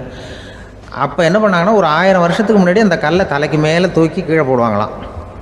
ஒரு 500 வருஷத்துக்கு முன்னாடி அப்படி கொஞ்சம் தூரம் இடுப்பு அளவுக்கு தூக்கி கீழே போட்டுக்கிட்டு இருந்துருக்குறாங்க. அதுக்கப்புறம் ஒரு 100 வருஷத்துக்கு முன்னாடியெல்லாம் அப்படி முழங்கால் அளவுக்கு அப்படி தூக்கி போட்டால் போகிறோம்னு வச்சுருந்தாங்களாம். இப்போ நான் அந்த ஊருக்கு என் கூட பழனிசாமின்னு ஒருத்தர் இருக்கார். அவர் போய், உனக்கு எப்படிப்பா இந்த ஊரில் கல்யாணம் ஆச்சு அப்படின்னா, இப்போலாம் நாங்கள் தொட்டு கும்பிட்டா போகிறோம், அதை அசைக்கிறது கூட இல்லை. அப்படி ஆகிட்டுது. ஒரு குடும்பத்தை கணவனாக வரப்போகிறவனுக்கான தகுதி அந்த காலத்தில் அப்படி இருந்துதான். அப்படி கணவன் தேர்ந்தெடுக்கிறது, குடும்பத் தலைவனை தேர்ந்தெடுக்கிறது ஒரு பெரிய காரியம். ஒரு பெரிய செல்வந்தர் போட்டி வச்சாராம். ஒரு நீச்சல் குளம், அதில் யார் வேணாலும் குதித்து அந்த பக்கம் போய் கரையேறலாம். அந்த நீச்சல் குளத்தில் விஷப்பாம்புலாம் கிடக்கு. யார் துணிஞ்சி அந்த விஷப்பாம்பு இருக்கிற குளத்தில் குதித்து அந்த பக்கம் போய் கரையேறானோ அவனுக்கு ஒரு 100 ஏக்கர் நிலம் கொடுப்பேன். அது வேண்டான்னா ஒரு 1000 ஆடு கொடுப்பேன். அதுவும் வேண்டான்னா என் பொண்ணை கொடுப்பேன் அப்படின்னு போட்டி வச்சார். அதான் மாப்பிள்ளையை தேர்ந்தெடுக்கிறதுக்கு அவர் ஒரு வழி. நீச்சல் குளத்தில் குதித்து கரையேறணும். இப்போ அந்த ஊரில் இருக்கிற இளைஞர்கள்லாம் பார்க்குறாங்க அந்த குளத்தில் குதிக்கணும்னு. ஆனால் குளத்தில் வெறும் விஷப்பாம்புலாம் கிடக்கு. இது என்ன பண்ணுறதுன்னு பார்த்தா யாருமே குதிக்கிறதுக்கு தைரியம் வரல. திடீர்னு ஒருத்தன் துணிஞ்சு குதித்தான். படபடன்னு அடிச்சுட்டு போய் அந்த பக்கம் கரையேறிட்டான். கரையேறின உடனே பரவாயில்லையே ஒரு ஆள் வந்துட்டான்னு சொல்லி அவனை அந்த இளைஞனை போய் பிடிச்சிட்டு வந்தாங்க. அந்த பெரியவர் கேட்டார், ஏப்பா இவ்வளவு பெரிய விஷப்பாம்பெல்லாம் கிடக்கிற நீச்சல் குளத்தில் நீ துணிஞ்சு குதித்து கரையேறி இருக்கிற, உனக்கு என்ன 1000 ஏக்கர் நிலம் கொடுத்துறவா, 100 ஏக்கர் நிலம் கொடுக்கவா சொல்கிறப்படி அப்படின்னா, வேண்டாம் சார்ன்றான். ஓஹோ அப்படின்னா ஒரு 1000 ஆடு வேணுமா உனக்கு அப்படின்னா, அதுவும் வேண்டாம் சார். ஓ அப்படின்னா என் பொண்ணு வேணுமா அப்படின்னா, அதுவும் வேண்டாம் சாருங்கிறான். அப்புறம் எதுக்குடா குதிச்சுன்ட்டு, என்ன உனக்கு என்ன தான் வேணும் அப்படின்னு கேட்டிருக்காரு. என்னை எவன் பிடிச்சி தள்ளி விட்டவன்னு தெரியணும் அப்படின்றான். அதுக்காக அவன் பார்த்துருக்கான். அப்படி இருந்தால் தான் துணிச்சல் வரும் இந்த காலத்தில். எதுக்கு இவ்வளவு சங்கடம்லாம் வச்சாங்கன்னா, ஒரு குடும்பத்துக்கு தலைவராக வர வேண்டிய ஒரு ஆள், கணவனாக இருக்க வேண்டியவனுக்கு துணிச்சல் இருக்கா, தைரியம் இருக்கா அப்படிங்கிறது பார்க்குறதுக்காக இப்படிப்பட்ட தேர்வு முறைகள்லாம் வச்சுருந்தாங்க அந்த காலத்துலலாம். இப்போலாம் கல்யாணம் பண்ணுறது ஆளுக்கு நேரில் பார்க்காமலே கூட கல்யாணம் நடக்குது இன்டர்நெட்டில். இப்போ சர்டிஃபிகேட் கேட்குறாங்க, நோய் நொடி இல்லாமல் இருக்காரா பார். காட்டுக்கெலாம் போக வேண்டாம், நேராக ஆஸ்பத்திரிக்கு போய் ஒரு சர்டிஃபிகேட் வாங்கிட்டு வா, உனக்கு ஒன்றும் வியாதி இல்லைன்னு ப்ரூவ் பண்ணு, அதுக்கப்புறம் பார்த்துக்கலாம், மற்றதை பேசுவோம் அப்படின்னு சொல்லி அப்படி இருக்குது நிலைமை. அதனால் குடும்பத்தில் அந்த கணவனாக இருக்கிற வேண்டியவனுக்கு பொறுப்பு அதிகம். ஏன்னா எல்லாத்தையும் அனுசரித்து போக வேண்டியதாக வந்தான். மனித நேயம்ங்கிறத பற்றி சொல்லுவாங்க. மனித நேயம் ஏன்னா ஒரு கணவன் கணவனாக இருக்கணும், மனைவி மனைவியாக இருக்கணும். ஒரு மனுஷன் இன்றைக்கி மனிதனாக இல்லை, மனித நேயம் குறைஞ்சி போச்சு. எது குடும்ப உறவுகள்லாம் ரொம்ப மாறி போச்சுன்னு சொல்ல. இப்போ நாகரிகத்தில் அப்படி தான் இருக்குது. ஒரு இதில் ஒருத்தன் என்ன பண்ணியிருக்கிறான், ஒரு சின்ன பையனை கொண்டு வந்தானா. ஒரு சின்ன பையன் பக்கத்தில் இருக்கான். ஒரு பெரியவர் கேட்டிருக்கார், யாரப்பா அந்த பையன் அப்படின்னு கேட்டிருக்கார். இவன் சொன்னான்னா, இந்த பையன் எனக்கு தூரத்து உறவுன்னு இருக்கான். சரி, தூரத்து உறவுன்னா எப்படி அப்படின்னு கேட்டிருக்கான். இந்த பையன் எங்கள் அப்பாவுக்கு 8வது பிள்ளை அப்படின்னானா. கூட பிறந்தவனே அவ்வளோ தூரமாக போயிட்டான், 8வதாக பிறந்தான். அப்படி இருக்க குடும்ப உறவுகள்ங்கிறது. மனுஷனுக்கு வேல்யூ விஞ்ஞானம் எப்படி போட்டிருக்குன்னா, ஒரு மனித உடம்பில் இருக்கிற கால்சியத்தை மட்டும் தனியாக எடுத்தால் ஒரு சின்ன ரூமுக்கு வெள்ளை அடிக்கலாமா. ஒரு மனுஷ உடம்பில் இருக்கிற பாஸ்பரஸை மட்டும் தனியாக எடுத்தால் ஒரு 40 நெருப்பு குச்சி தயார் பண்ணலாம். ஒரு மனுஷ உடம்பில் இருக்கிற இந்த கொழுப்பு சத்தை மட்டும் தனியாக எடுத்தால் ஒரு 7 சோப்பு கட்டி தயார் பண்ணலாம். அதுமாதிரி ஒரு மனுஷ உடம்புல இருக்கிற இரும்பு சத்தை மட்டும் தனியாக எடுத்தால் ஒரு 2 அங்குல அணி 2 செய்யலாம். இவ்வளவுக்கும் விலை போட்டால் 42 ரூபா 50 காசு. இதுதான் மனுஷனுக்கு விஞ்ஞானம் போட்டிருக்கிற விலை. அது எப்போ அது ஒசரும்னா, அவன் மனுஷனாக இருக்கிற வரைக்கும் இருக்கிறப்ப. அதுவும் செத்து போனால் அதுவும் கிடையாது, செத்து போனால் அதுவும் குறைஞ்சிரும். மிருகங்களுக்கெல்லாம் அப்படி இல்லை, செத்ததுக்கு அப்புறம் விலை கூடும். அங்கெல்லாம் எல்லா ஊர்லேயும் பார்த்திங்கன்னா உயிர் கோழி 50 ரூபா, உரிச்ச கோழி 60 ரூபான்னு போட்டிருக்கோம். செத்ததுக்கு அப்புறம் 10 ரூபா அதிகம். மனுஷனை நீ உயிர் மனுஷன் 42 ரூபா 50 காசு, செத்ததுக்கு அப்புறம் 52 ரூபான்னா நீயே வச்சுக்கிடாது, எனக்கு இது கண்டு போடும். அவன் எப்போ அவனுக்கு வேல்யூ கூடும்னா, மனிதனாக வாழும்பொழுது தான் வேல்யூ கூடும். குடும்பத்தில் அந்த அந்த பாசத்தோடு வாழணும்னு கடவுள்கிட்ட கேட்டு சொன்னாங்களே, அதுதான். இந்த சமூகங்கிறதும் ஒரு பெரிய குடும்பம்தான். அதனால தான் இந்த நாட்டுக்குள்ள பெருமையை எல்லாரும் ஒற்றுமையாக இருந்தால் எதையும் சாதிக்கலாம்ங்கிறது தான் இந்த நாட்டுக்குள்ள பெருமை. அப்படி நிரூபித்தோம். அதனால் சமூகங்கிறதும் ஒரு குடும்பம் மாதிரி இருக்கிறது தான் பெருசு. இப்போ சில இதெல்லாம் இப்போ ஜாதி மத வேறுபாடெல்லாம் நம்முடைய முன்னேற்றத்தை தடுக்கும். விலங்குகள் நம்மளோட மேலானது. அதான் ஒரு ஊரில் ஒரு சிவன் கோயில் இருந்து தான். சிவன் கோயிலில் அந்த புறாவெல்லாம் வளர்ந்துக்கிட்டு இருந்திருக்கு. அந்த மாடத்தில், சிவன் கோயில் மாடத்தில் புறாவெல்லாம் குடியிருந்திருக்கு. உடனே அதுக்கு கும்பாபிஷேகம் பண்ணுறதுக்காக ஊரில் திட்டம் போட்டாங்க. சிவன் கோயிலுக்கு வெள்ளடிக்க ஆரம்பித்தாங்க. வர்ணம் பூச ஆரம்பித்ததும் அதுக்கு சாரம் கட்டுவாங்கள்ல, அந்த குச்சியெல்லாம் வச்சு சாரம் கட்டுவாங்க. உடனே இந்த புறாவெல்லாம் என்ன பண்ணிச்சான், இனிமேல் நம்ம இங்கே வெள்ளை அடிக்கிறாங்க, கும்பாபிஷேகம் வருது, நம்ம இங்கே குடியிருக்க முடியாது, எதிர்த்தாப்புல எங்கே போகலான்னு பார்த்துருக்கு. இந்த உயரம் கோபுரத்தில் இருந்த புறாவெல்லாம் எதிர்த்தாப்புல ஒரு மாதா கோயில் இருந்திருக்கு, சர்ச்சு. அங்கே சில மாடங்களில் புறாவெல்லாம் இருக்குது, சில மாடம் இருக்குது. உடனே நம்மளாம் அங்கே போடும் கொஞ்சம் காலத்துக்குன்னு எல்லாம் புறப்பட்டு இந்த மாதா கோயிலுக்கு போயிடுது. அங்கே போனால் அங்கே இருக்கிற புறாவோடு சேர்ந்து இதுவும் குடியிருந்துட்டுருக்கு. கொஞ்ச நாள் என்னாச்சு, அங்கே கிறிஸ்மஸ் வந்துட்டுது. கிறிஸ்மஸ் வந்ததும் சரி, இங்கேயும் வெள்ளடிக்க ஆரம்பிக்கிறாங்க. நம்ம மறுபடியும் எங்கடா போகிறதுன்னு பார்த்தா, அங்கே இருக்கிற புறாவோட சேர்ந்து இதுவும் சேர்ந்து நேராக ஒரு பள்ளிவாசல் இருந்தது. எதுக்கு அங்கே இருக்கிற மாடத்தில் போய் அங்கே குடியேறிட்டுது எல்லாம். அங்கே போனால் அங்கே ரமலான் மாதம் வந்தது, ரம்ஜானுக்காக அதையும் புதுப்பிக்க ஆரம்பித்தாங்க. இது என்ன பண்ணுறதுன்னு சொல்லி இந்த 3 செட்டு புறாவும் சேர்ந்து என்ன பண்ணிச்சு, எங்கே போகலான்னு பார்த்தா மறுபடியும் அதுக்குள்ளே இந்த சிவன் கோயிலில் கும்பாபிஷேகம் முடிஞ்சிருக்கு. அங்கே போடுவோம் எல்லாருன்னு சொல்லி எல்லா புறாவும் அந்த சிவன் கோயிலுக்கு வந்துட்டுது. அங்கே போய் மாடத்தில் அதை குடியிருந்துட்டுது. அப்போ திடீர்னு ஒரு நாள் பார்த்தா ஒரே கலவரம் பூமியில் எல்லாம் ஒருத்தன் அருவாளை தூக்கிட்டு நிற்கிறான், குச்சி எடுத்தோம், ஒருத்தனை சுட்டுக்கிறான். ஒரே கலவரம், சத்தம், ஒரே மத கலவரம் வந்துட்டுது ஊரில். அப்போது புறாவெல்லாம் மாடத்தில் இருந்துக்கிட்டு ஒரு குஞ்சு புறா அவங்க அம்மாட்ட கேட்டு தான், இது என்ன, இந்த மனுஷனுக்கு என்னாச்சு, அவன் கத்தியை தூக்கிட்டு நிற்கிறானே அப்படின்னு கேட்டு தான். ஒரு குஞ்சு புறா அவங்க அம்மாட்ட கேட்டு தான், அம்மா புறா. இப்போ அம்மா அந்த புறா சொல்லித்தான், மனுஷனுக்கு இப்போ மதம் பிடிச்சிருக்கு, அதான் கத்தியை தூக்கிட்டு நிற்கிறான் அப்படின்ட்டுருக்க. இப்போ நமக்கெல்லாம் பிடிக்கலையே அப்படின்னு தான்.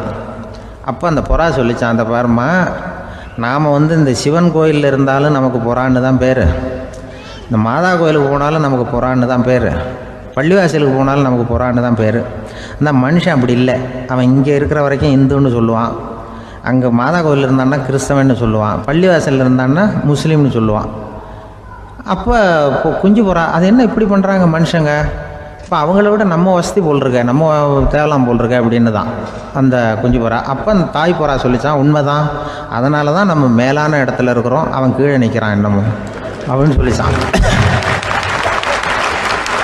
இதுதான் அந்த குடும்பம்ங்கிறது, சமுதாயம்ங்கிறது ஒரு பெரிய குடும்பம். அது இந்த புறாக்கிட்டேருந்து மனுஷன் கற்றுக்க வேண்டியிருக்கு. அப்படி இருக்குது இன்றைக்கி மனுஷனுடைய நிலைமை. அதை வந்து புரிஞ்சுக்கணும். அப்படி தான் ஒவ்வொரு இதுலேயும் நாம் வந்து நடந்து கொள்ள வேண்டியிருக்குது. மிருகங்கள்டேருந்து கற்றுக்கிற வாய்ப்பெல்லாம் இருக்குது. அப்படி சொல்லுவாங்க, பிள்ளைகளை பற்றி சொல்லுவாங்க. ஒரு இப்போ ராமர் லட்சுமணர் கதை சொல்லுவாங்க. அதாவது ராமரும் பரதனும் பந்து விளையாடிக்கிட்டு இருந்தாங்களாம் சின்ன வயசில் பந்து விளையாடிட்டு இருந்தாங்களாம். உடனே ராமர் வந்தாராம், வந்து கோசலை அவங்க அம்மா கோசலை மடியில் சோர்ந்து போய் உட்காந்தாராம். சந்தோஷமாக வந்து உட்காந்துருக்காரு. அப்போ அந்த கோசலை அம்மா கேட்டாங்களாம், ஏன்ப்பா அப்படி இவ்வளவு சந்தோஷமாக இருக்கே, என்ன காரணம் அப்படின்னு கேட்டிருக்காரு. அப்படின்னு அந்த அம்மா கேட்டிருக்கு. ராமன் சொன்னான்னா, இது என் தம்பியோட நான் பந்து விளையாண்டுக்கிட்டு இருந்தேன், பரதன் அவன் வந்து ஜெயிச்சுட்டான், நான் தோத்துட்டேன், என்னை வந்து அவன் ஜெயிச்சுட்டான், அவனுடைய வெற்றி வந்து எனக்கு சந்தோஷமாக இருக்குது, தம்பியோட வெற்றி, அதனால் நான் சந்தோஷமாக இருக்கேன்னு சொல்லியிருக்கு. அந்த அம்மாவுக்கு ரொம்ப சந்தோஷம், தம்பி ஜெயிக்கிறாங்கிறத பற்றி அண்ணன் வந்து சந்தோஷப்படுறானே அப்படின்னு. கொஞ்ச நேரத்தில் பரதன் வந்திருக்கான். அவன் சோர்ந்து போய் கலங்கி போய் வந்து அதே அம்மா மடியில் உட்காந்துருக்கான். நீ ஏன்ப்பா, நீ தான் ஜெயிச்சுட்டியாமே, நீ என்னத்துக்கு வருத்தப்பட்டுக்கிட்டு வர அப்படின்னு கேட்டிருக்கேன் அந்த அம்மா. அப்போ பரதன் சொன்னானா, நான் ஜெயிக்கணுங்கிறதுக்காக அண்ணன் விட்டு கொடுத்தாரு, தோத்துட்டாரு, அதனால் எனக்கு வருத்தமாக இருக்குது. உண்மையில் அவர் தான் ஜெயிச்சிருக்க வேண்டியது, எனக்காக விட்டு கொடுத்தாரு அண்ணன், அதனால் நான் வருத்தப்படுறேன்னா. அப்போ அந்த அம்மா சொல்லிச்சான், இப்படி தான் தம்பியினுடைய வெற்றி அண்ணனை சந்தோஷப்படுத்துது, அண்ணனுடைய தோல்வி வந்து தம்பியை வருத்தப்பட வைக்குது, இப்படி தான் இருக்கணும் அண்ணன் தம்பின்னா, அப்படி தான் குடும்பத்தில் இருக்கணும்னு சொல்லி அந்த அம்மா சொன்னதாக சொல்லுவாங்க ராமாயண கதை. அதே போல் இப்போ இதில் வரும், நபிகள் நாயகத்தினுடைய பேரர்கள் பாத்திமாவனுடைய பிள்ளைகள் 2 பேர், ஹசன் ஹுசைன் 2 பேர் நபிகள் நாயகத்தினுடைய பேரன்மார்கள். அன்னை பாத்திமாவனுடைய குழந்தைகள். ஹசனும் ஹுசைனும் பேசிக்கிறதே இல்லையா கொஞ்ச நாள். இந்த அம்மாவுக்கு அதை பார்க்குறாங்க, ஏதோ அண்ணன் தம்பிக்குள்ளே ஏதோ தகராறு போல் இருக்கு, ஏன் பேசிக்க மாட்டேங்கிறாங்க அப்படின்னு சொல்லி அந்த பிள்ளைகளை கூப்பிட்டு வச்சு அந்த அம்மா புத்தி சொல்லிச்சான். இதை பாருப்பா, நீ வந்து அண்ணன் தம்பிக்குள்ளே இது மாதிரி இருக்கக்கூடாது, உங்கள் பாட்டனார் ஒரு புத்திமதி சொல்லியிருக்காரு, உனக்கு தெரியுமா, ஒரு முஸ்லீம் இன்னொரு முஸ்லீமோடு 3 நாட்களுக்கு மேல் பேசாமல் இருந்தால் அது அவனை கொலை செய்வதற்கு ஒப்பாகும் அப்படின்னு நபிகள் நாயகம் சொல்லியிருக்கார், தெரியுமா உனக்குன்னு அந்த அம்மா சொல்லிச்சான். அப்போ அந்த தம்பிக்காரர் சொன்னாராம், ஹுசைன் சொல்லியிருக்கார், அதுவும் எனக்கு தெரியும். அதே தாத்தா பாட்டனார் என்ன சொல்லியிருக்காருன்னா, அந்த 2 பேரில் யார் முதல்ல சலாம் சொல்கிறாங்களோ, யார் முதல்ல முன்னாடி பேசுகிறாங்களோ அவங்களுக்கு சொர்க்கம் கிடைக்கும், இறைவனுடைய ஆசி கிடைக்கும்னு சொல்லியிருக்கிறார். அந்த ஆசி அண்ணனுக்கு கிடைக்கட்டுமேங்கிறதுக்காக நான் பேசாமல் இருக்கிறேன் அப்படின்னா. அந்த ராமனும் பரதனும் எப்படி இருந்தாங்களோ அப்படி தான் ஹசனும் ஹுசைனும் இருந்திருக்கிறார்கள். அந்த பாசம்தான் குடும்பத்தில் வேணும். ஒரு அம்மா சொல்லுது, அதாவது கணவன் மனைவியாக இருந்துட்டு அப்புறம் விவாகரத்து வாங்கிட்டு அதுக்கப்புறம் அந்த அம்மா பேசுகிறத நேற்று தொலைக்காட்சியில் போட்டாங்க. அது என்ன சொல்லுதுன்னா, நாங்கள் வந்து கணவனும் மனைவியாக இருக்கிறப்போ எங்களுக்குள்ளே சண்டை வந்துக்கிட்டு இருந்தது, இப்போ விவாகரத்து வாங்கிட்டு இப்போ நண்பர்களாக இருக்கிறோம், இப்போ வந்து சண்டையே வர்றதில்லை எங்களுக்குள்ளே.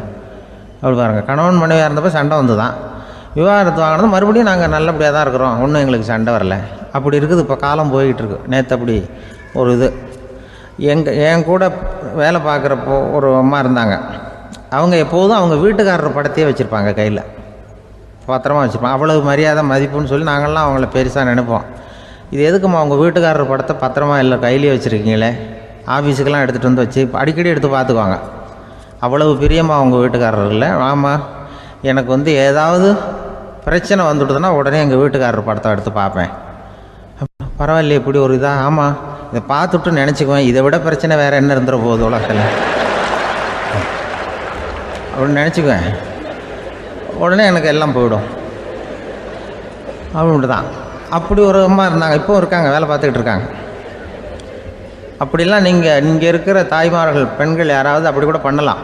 யாரா எப்போதுமே உங்கள் வீட்டுக்காரர் படத்தை கையில் வச்சுக்கோங்க. அது ஒரு யோசனை, குடும்பம் குதூகலமாக இருக்கிறதுக்கு அது ஒரு யோசனை. அதே மாதிரி இவங்களும் அவங்க படத்தை வச்சுக்கலாம், வச்சுக்கிட்டு பிரச்சனை வரும்போது பார்த்துக்கணும். இதை விட நமக்கு என்ன வந்துட போகுது பெருசாக அப்படி தான் இருக்கணும். குடும்பம் நல்லபடியாக இருக்கணும்னா அதுக்கு இப்போ சொல்லுவாங்க, கடவுளே ஒரு வீட்டு கணவன் வீட்டு தலைவர் கனவுல வந்தாராம். கடவுள் இது மாதிரி உன்னை விட்டுட்டு உங்கள் குடும்பத்தை உன்னையெல்லாம் விட்டுட்டு போக போகிறேன்னா, அதனால் ஏதாவது வர வேணும்னா கேட்டு போய் வாங்கிக்கோ அப்படின்னு கடவுள் சொன்னாராம் அந்த குடும்ப தலைவர்கிட்ட. அவருக்கு என்ன கேட்குறதுன்னு புரியல. கடவுள் விட்டுட்டு போகிறேங்கிறார், ஏதாவது வரம் கேட்டுக்கோ அப்படின்னு. நம்ம என்ன பண்ணுறது, என்ன கேட்குறதுன்னு ஒன்றும் புரியல, குழம்பிக்கிட்டு இருந்தான் அந்த ஆள் கனவில். இப்போ கடவுள் சொன்னாரா, சரி நீ ரொம்ப குழப்பமாக இருக்க, நாளைக்கு மறுபடியும் உன் கனவில் வரேன், அதுக்குள்ளே நீ முடிவு பண்ணி வை, உனக்கு என்ன வரம் வேணுமோ கேட்டு வாங்கிக்கோ, உனக்கு வரம் கொடுத்துட்டு நான் போயிடுறேன், உன்னை விட்டுட்டு போகிறதா நான் முடிவு பண்ணிட்டேன் அப்படின்ட்டுருக்காரு கடவுள். சரி ஒரு நாள் அவகாசம் கொடுங்க, நாளைக்கு நான் அதுக்குள்ளே முடிவு பண்ணி வைக்கிறேன்ட்டு அவர் வந்தார். மறுநாள் முழிச்சுக்கிட்டு மனைவி மகன் மக்கள் எல்லோரையும் கூப்பிட்டார், குடும்பத்தில் எல்லாரையும். இப்படி வாங்க, இது மாதிரி நேற்று கனவுல வந்தார் கடவுள், நம்மளை விட்டுட்டு போக போகிறாராம், என்ன வரம் வேணும்னு கேட்டு வாங்கிங்கோ அப்படின்னு சொல்லிட்டார். என்ன கேட்குறதுன்னா அப்படின்னு அந்த கணவன் கேட்குறான். இந்த மனைவி சொல்கிறாங்க, என் உடம்பு பூரா நகையாக இருக்கணும் அப்படின்னு கேள் அப்படின்ட்டுருக்கு. அதுக்குள்ளே அந்த ஒரு பொண்ணு ஓடி அப்படிலாம் கேட்காதப்பா கடவுள்கிட்ட, இப்போ இருக்கிற சொத்து எவ்வளோ இருக்கோ அதுபோல் இன்னொரு பங்கு வேணும்னு கேள் அப்படின்னு. அந்த பையன் அவன் வேறு சொன்னான், அவன் அது நமக்கு இது போல் ஒரு 10 பங்காவது வேணும், 2 பங்களா கார் வேணும் அப்படின்னு அவன் ஒரு லிஸ்ட்டை கொடுத்தான். இவர் என்ன கேட்குறதுன்னு முடிவு பண்ணுறதுக்குள்ள அங்கே வேலை செய்கிற அம்மா, ஒரு வயசான அம்மா வந்திருக்கு, வேலை செய்கிற அம்மா. அது சொல்லிச்சான் இவர்கிட்ட, தப்பாரு கடவுள்கிட்ட அப்படிலாம் கேட்காதப்பா, நாளைக்கு வரும்பொழுது என்ன வர வேணும்னா எங்கள் குடும்பத்தில் எல்லாரும் அன்பாக இருக்கணும் பாசமாக இருக்கணும்னு கேட்டு வாங்கிக்கோ, வரத்தை அன்பு பாசம் குடும்பத்தில் எப்போதும் நிலவணும்னு கேட்டு வாங்கிக்கோ, வேற எல்லாம் நம்ம பார்த்துக்கலான்னு இந்த பெரியம்மா சொல்லித்தான். மறுநாள் அதேமாதிரி படுத்து தூங்கினார். கடவுள் கனவுல வந்தார். கேட்கும்பொழுது இவர் சொன்னாராம், ஐயா எனக்கு எங்கள் குடும்பத்தில் நாங்கள் கணவன் மனைவி புள்ள குட்டி எல்லாம் பாசமாக இருக்கணும் அன்பாக இருக்கணும், இதுதான் எங்களுக்கு வர வேணும் அப்படின்னு கேட்டாராம். இவர் கேட்டதும் கடவுள் தலையை சொரிய ஆரம்பிச்சிட்டாராம். ஏன் என்ன யோசிக்கிறீங்கன்னு கேட்டிருக்காரு. நீங்கள் அன்பாக பிரியமாக இருந்தீங்கன்னா அப்புறம் ஏன் நான் உங்களை விட்டுட்டு போக போகிறேன், நான் ஏற்கனவே இல்லைங்கிறதுனால தான் உங்களை விட்டு போகலாம்னு முடிவு பண்ணியிருந்தேன். இப்போ நீங்கள் ஏற்கனவே பாசமாக இருந்தீங்கன்னா நான் இனிமேல் போக மாட்டேன், அதனால் ஏன் முடிவை மாற்றிக்க வேண்டியது தான், உங்கள் கூட தான் இருக்க போகிறேன்னாராம். இப்படி ஒரு கதை சொல்லுவாங்க. அதனால் ஒரு குடும்பத்தில் அந்தந்த உறவு முறைகள் சரியாக இருக்கிற வரைக்கும் எல்லாம் நல்லாயிருக்கும். அங்கே தான் இறைவன் வாழும் இல்லம்ங்கிறாங்களே, அதுதான் அது. அதில் அந்த குடும்ப தலைவருங்கிறவர் கணவன் அப்படிங்கிறதுனால அவருக்கு தான் பொறுப்பு. அவருக்கு நிறைய சகிப்புத்தன்மை வேணும், கோபம் வரக்கூடாது, யார் என்ன சொன்னாலும் போகணும். சில கணவன்மார்கள் எது சொன்னாலும் மனைவி தட்டுறதில்லை. அங்கே போனால் போவாங்க, எதுக்கு போக சொல்கிறேன்னு கேட்குறதில்ல, போகிறது, இங்கே வான்னா வர்றது. திருவள்ளுவர் மனைவி இருந்தாருன்னு சொல்கிறாங்கல்ல, அது மாதிரி. அது எப்படின்னா ஒருத்தர் சொன்னார், அது அப்படி இல்லை, அதுக்கு ஒரு கதை சொன்னார். ஹிட்லர் வந்தாராம் ஒரு தடவை, ஒரு பெரிய கப்பல் மேலே, கப்பலுடைய மேல் தளத்தில் ஹிட்லர் வந்துக்கிட்டு இருக்கார். ஒரு இங்கிலீஷ் கேப்டன் எதிரில் நிற்கிறான். அவனுக்கு பெரிய ஆச்சரியம், இந்த ஆள் எப்படி இப்படி ஒரு தனி மனிதனாக இருந்துக்கிட்டு உலகத்தையே இப்படி இந்த பாடுபடுத்துகிறார் அப்படின்னு சொல்லி, உன்னுடைய வெற்றிக்கு என்ன காரணம்னு கேட்டாராம் அந்த இங்கிலீஷ் கேப்டன். இப்போ ஹிட்லர் சொன்னாராம், என்னுடைய வெற்றிக்கு காரணம் என்கிட்ட வேலை செய்கிற ஊழியர்கள், நான் கிழிச்ச கோட்டை தாண்ட மாட்டாங்க, நான் என்ன சொல்கிறேனோ அதை உடனே செய்வாங்க, ஏன் எதுக்குன்னு எதிர்த்து பேச மாட்டாங்க, அதுதான் என்னுடைய வெற்றிக்கு காரணம் அப்படின்னு சொல்லி அதை நிரூபித்து காட்டுறேன் பார் அப்படின்னு சொல்லி கையை தட்டினாராம் ஹிட்லர். உடனே ஒரு சிப்பாய் எங்கேருந்து லெஃப்ட் ரைட் போட்டு சல்யூட் பண்ணி நின்னான். உடனே ஹிட்லர் சொன்னார், நீ அப்படியே இந்த கப்பல் மேல் தளத்துலேருந்து அப்படி கடலில் விழுந்து செத்து போடா அப்படின்னு பொத்துன்னு குதிச்சுட்டான். எதுக்கு சொல்கிறேன் என்ன இதில், உடனே குதிச்சு செத்து போட்டான். இவருக்கு பெரிய ஆச்சரியம் கேப்டனுக்கு. ஹிட்லர் சொன்னார், இதுதான் என்னுடைய வெற்றி காரணம், தப்பார் இன்னொருத்தனை கூப்பிட்றேன் அப்படின்னு தட்டினா இந்த பக்கத்துலேருந்து ஒருத்தன் வந்தான், லெஃப்ட் ரைட் நின்னா, நீ இப்படி குதிச்சு செத்து போடா அப்படின்னு பொத்துன்னு குதிச்சிட்டான். எதுக்கு போக சொல்கிறீங்கன்னு ஒன்றுமே கேட்கல, குதினா உடனே குதிச்சிட்டான். அப்போ ஹிட்லர் சொன்னார், இதே மாதிரி என்னுடைய ஒவ்வொரு ஊழியர்களும் இருக்கிறாங்க, நானும் ஊழியர்களை இழக்கிறதுக்கு தயாராக இல்லை, தப்பார் தயாராக இருப்பேன் எப்போதும், தப்பார் இன்னொருத்தரம் தட்டுறேன்னு இன்னொருத்தர் வந்தார். எதிர்த்தாவில் இருந்து ஒருத்தன் லெஃப்ட் ரைட் சல்யூட் அடித்தான். நீயும் குதிச்சு செத்து போடான்ருக்கார் ஹிட்லர். இவனால் பொறுக்க முடியல, இந்த இங்கிலீஷ் கேப்டன் அனாவசியமாக ஒவ்வொருத்தனாக குதிச்சுட்றானேன்னு சொல்லி ஓடி போய் அவனை குதிச்சிட்டான். குதிக்கிறதுக்கு முன்னாடி பிடிச்சி தனியாக எடுத்துகிட்டு போட்டான். தனியாக எடுத்துகிட்டு போய் அந்த சிப்பாய்கிட்ட கேட்டாரான் அந்த இங்கிலீஷ் கேப்டன், ஏன்ப்பா அந்த ஆள் குதிக்க சொல்கிறான்னா நீ ஏன் எதுக்குன்னு கேட்குறது இல்லையா, உடனே குதித்து செத்து போகிறீங்களே, இதெல்லாம் என்ன அநியாயம் அப்படின்ட்டுருக்கான் அந்த இங்கிலீஷ் கேப்டன் கையை பிடிச்சிக்கிட்டு. உடனே அந்த சிப்பாய்க்கு கோவம் வந்துட்டு தான், உடையா கையை, இவன்ட்ட வேலை பார்க்குறத விட உழுந்து செத்து போகலான்னு நான் குதிக்கிறான் நீ என்ன அனாவசியமாக எதுக்கியா இருக்க சொல்கிறேன் அப்படின்னு சொல்லி குதிச்சுட்டானா. அதனால் இந்த உடனே சொல்கிறத செய்கிறாங்க பாருங்கள், அவங்கள நம்பக்கூடாது. கணவன்மார்களுக்கு ஒரு எச்சரிக்கை. சொல்கிறத உடனே செஞ்சுருவாங்க மனைவி. நீ அங்கே போனால் போங்க, வரணும் அந்த ஹிட்லர் மாதிரி நினைக்கிறாங்கன்னு அர்த்தம். இதுகிட்ட பேசிக்கிட்டு இருக்கிறத விட சொல்கிறத செஞ்சுட்டு போடுவோமே. அப்படி சமாளிக்கிற கணவன்மார்கள் உண்டு. குடும்பத்தில் அப்படிலாம் இருந்து சமாளிக்கிறாங்க. வாழ்க்கையில் வெற்றி பெற என்ன வழி? இது ஒரு முக்கியமான கேள்வி. இதுக்கு எல்லாரும் பொதுவாக சொல்கிற ஒரு பதில், உழைச்சா வெற்றி பெறலாம் அப்படிங்கிறது தான். வாழ்க்கையில் வெற்றி பெற உழைப்பு மட்டும் இருந்தால் போதாது, நேர்மையும் வேணும் அப்படிங்கிறார் பால் ஹாஃப்மேன். இவர் யார் தெரியுமா? இவர் ஒரு பெரிய பொருளாதார நிபுணர். 2வது உலகப் போர் முடிஞ்ச சமயம் அப்போ இவர் அமெரிக்காவின் நிதி ஆலோசகராக இருந்தார். தன்னுடைய வாழ்க்கையில் நடந்த பழைய நிகழ்ச்சி ஒன்று அவர் சொன்னார். இளம் வயசில் படித்து முடித்ததும் அவர் வேலை தேடிக்கிட்டு இருந்தாராம். அப்போது ஒரு கால்நடை வைத்தியர்கிட்ட போய் வேலை கேட்டிருக்கார். இவர் அங்கே போன சமயத்தில் அந்த டாக்டர் தன்னுடைய பழைய கார் ஒன்றை விற்பனை செய்யறதுக்காக வேற ஒருத்தர்கிட்ட பேரம் பேசிக்கிட்டு இருந்தார். வாங்க வந்தவர் இவர்கிட்ட அந்த காரை பற்றின விவரம்லாம் கேட்டுக்கிட்டு இருந்தார். கார் நல்ல நிலைமையில் இருக்குமா அப்படிங்கிற கவலை அவருக்கு. எல்லா விவரங்களையும் கேட்டுக்கிட்டு அவர் கடைசியாக சொன்னார், டாக்டர், இந்த காரை நீங்களே என்னுடைய ஊருக்கு ஓட்டிகிட்டு வர வேண்டியது. கார் எந்த ரிப்பேரும் ஆகாமல் என்னுடைய ஊருக்கு சேர்ந்துட்டுதுன்னா அங்கேயே நான் பணம் கொடுத்து இந்த காரை வாங்கிக்கிறேன் அப்படின்னார். நம்ம கார் அவ்வளோ தூரத்துக்கு வழியில் எந்த கோளாறும் இல்லாமல் போய் சேருமா அப்படிங்கிற சந்தேகம் டாக்டருக்கு. அவர் என்ன செஞ்சார் தெரியுமா? தன்கிட்ட வேலை கேட்டு வந்திருந்த இளைஞர் பால் ஹாஃப்மேனை கூப்பிட்டார். அவர்கிட்ட சொன்னார், இதை பாருப்பா, இந்த காரை நீ அவருடைய ஊர் வரைக்கும் நல்லபடியாக ஓட்டிகிட்டு போய் சேர்த்துட்டீன்னா உனக்கு நான் வேலை கொடுத்து விட்றேன். அது மட்டும் இல்லை, காரு விற்கிற தொகையில் கமிஷனும் கொடுக்குறேன், என்ன சம்மதமா அப்படின்னு கேட்டார். ஹாஃப்மேன் யோசனை பண்ணார். அதுக்கப்புறம் சரின்னு சொல்லி சம்மதிச்சார். கொஞ்ச நேரத்தில் அவரும் கார் வாங்க வந்தவரும் புறப்பட்டாங்க. இவர் ரொம்ப சிரமப்பட்டு வழியில் எங்கேயும் நிறுத்தாமல் காரை ரொம்ப சாமர்த்தியமாக ஓட்டிகிட்டு போய் சேர்த்துட்டார். இவரை அழைச்சிக்கிட்டு வீட்டுக்குள்ளே போனார். அப்புறம் கேட்டார், இதை பாருப்பா, இப்போ சொல்லு, இந்த காரோட நிலைமை இப்போ எப்படி இருக்குது? உண்மையிலேயே இது நல்ல நிலைமையில் இருக்குதா? உன்னுடைய மனசாட்சிப்படி பதில் சொல் அப்படின்னார். இவரும் உடனே காரு நல்ல நிலைமையில தான் இருக்குது அப்படின்னு சொல்கிறதுக்கு வாயை திறந்தார். அதுக்குள்ளே பார்வை எதிரில் உள்ள சுவர் மேலே பட்டுது. அங்கே இயேசுநாதர் படம் ஒன்று மாட்டியிருந்தாங்க. அதுக்கு அடியில் எழுதியிருந்த வாசகம் என்னன்னா, நீ பேசும் ஒவ்வொரு வார்த்தையையும் இயேசு கவனித்து கொண்டிருக்கிறார் அப்படின்னு இருந்தது. அந்த வரிகளை பார்த்தார். உடனே காரு சரியில்லை அப்படிங்கிற உண்மையை சொல்லிவிட்டார். இவர் இப்படி சொன்னதும் இவரை ரொம்ப ஆச்சரியமாக பார்த்தார். இவர்கிட்ட இருந்த நேர்மை அவரை சிந்திக்க வச்சது. உன்னுடைய நேர்மையை பாராட்டுறேன், உனக்கு கமிஷன் கிடைக்கணுங்கிறதுக்காகவே நான் இந்த காரை வாங்கிக்கிறேன்னார். இப்போ அவர் திகைச்சு போய் நின்னார்.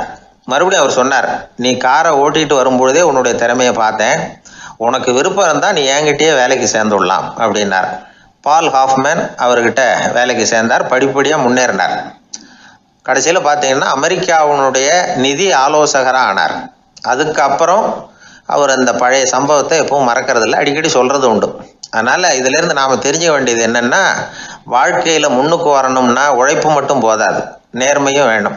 ஆனால் இந்த காலத்தில் சிலருடைய நேர்மை நமக்கு ஆச்சரியமாக கூட இருக்கும். ஒருத்தர் புஸ்தக கடை வச்சுருந்தார். ரொம்ப நேரமாக தேடி ஒரு புத்தகத்தை கையில் எடுத்தார். அதுக்கு பில் போட சொன்னார்.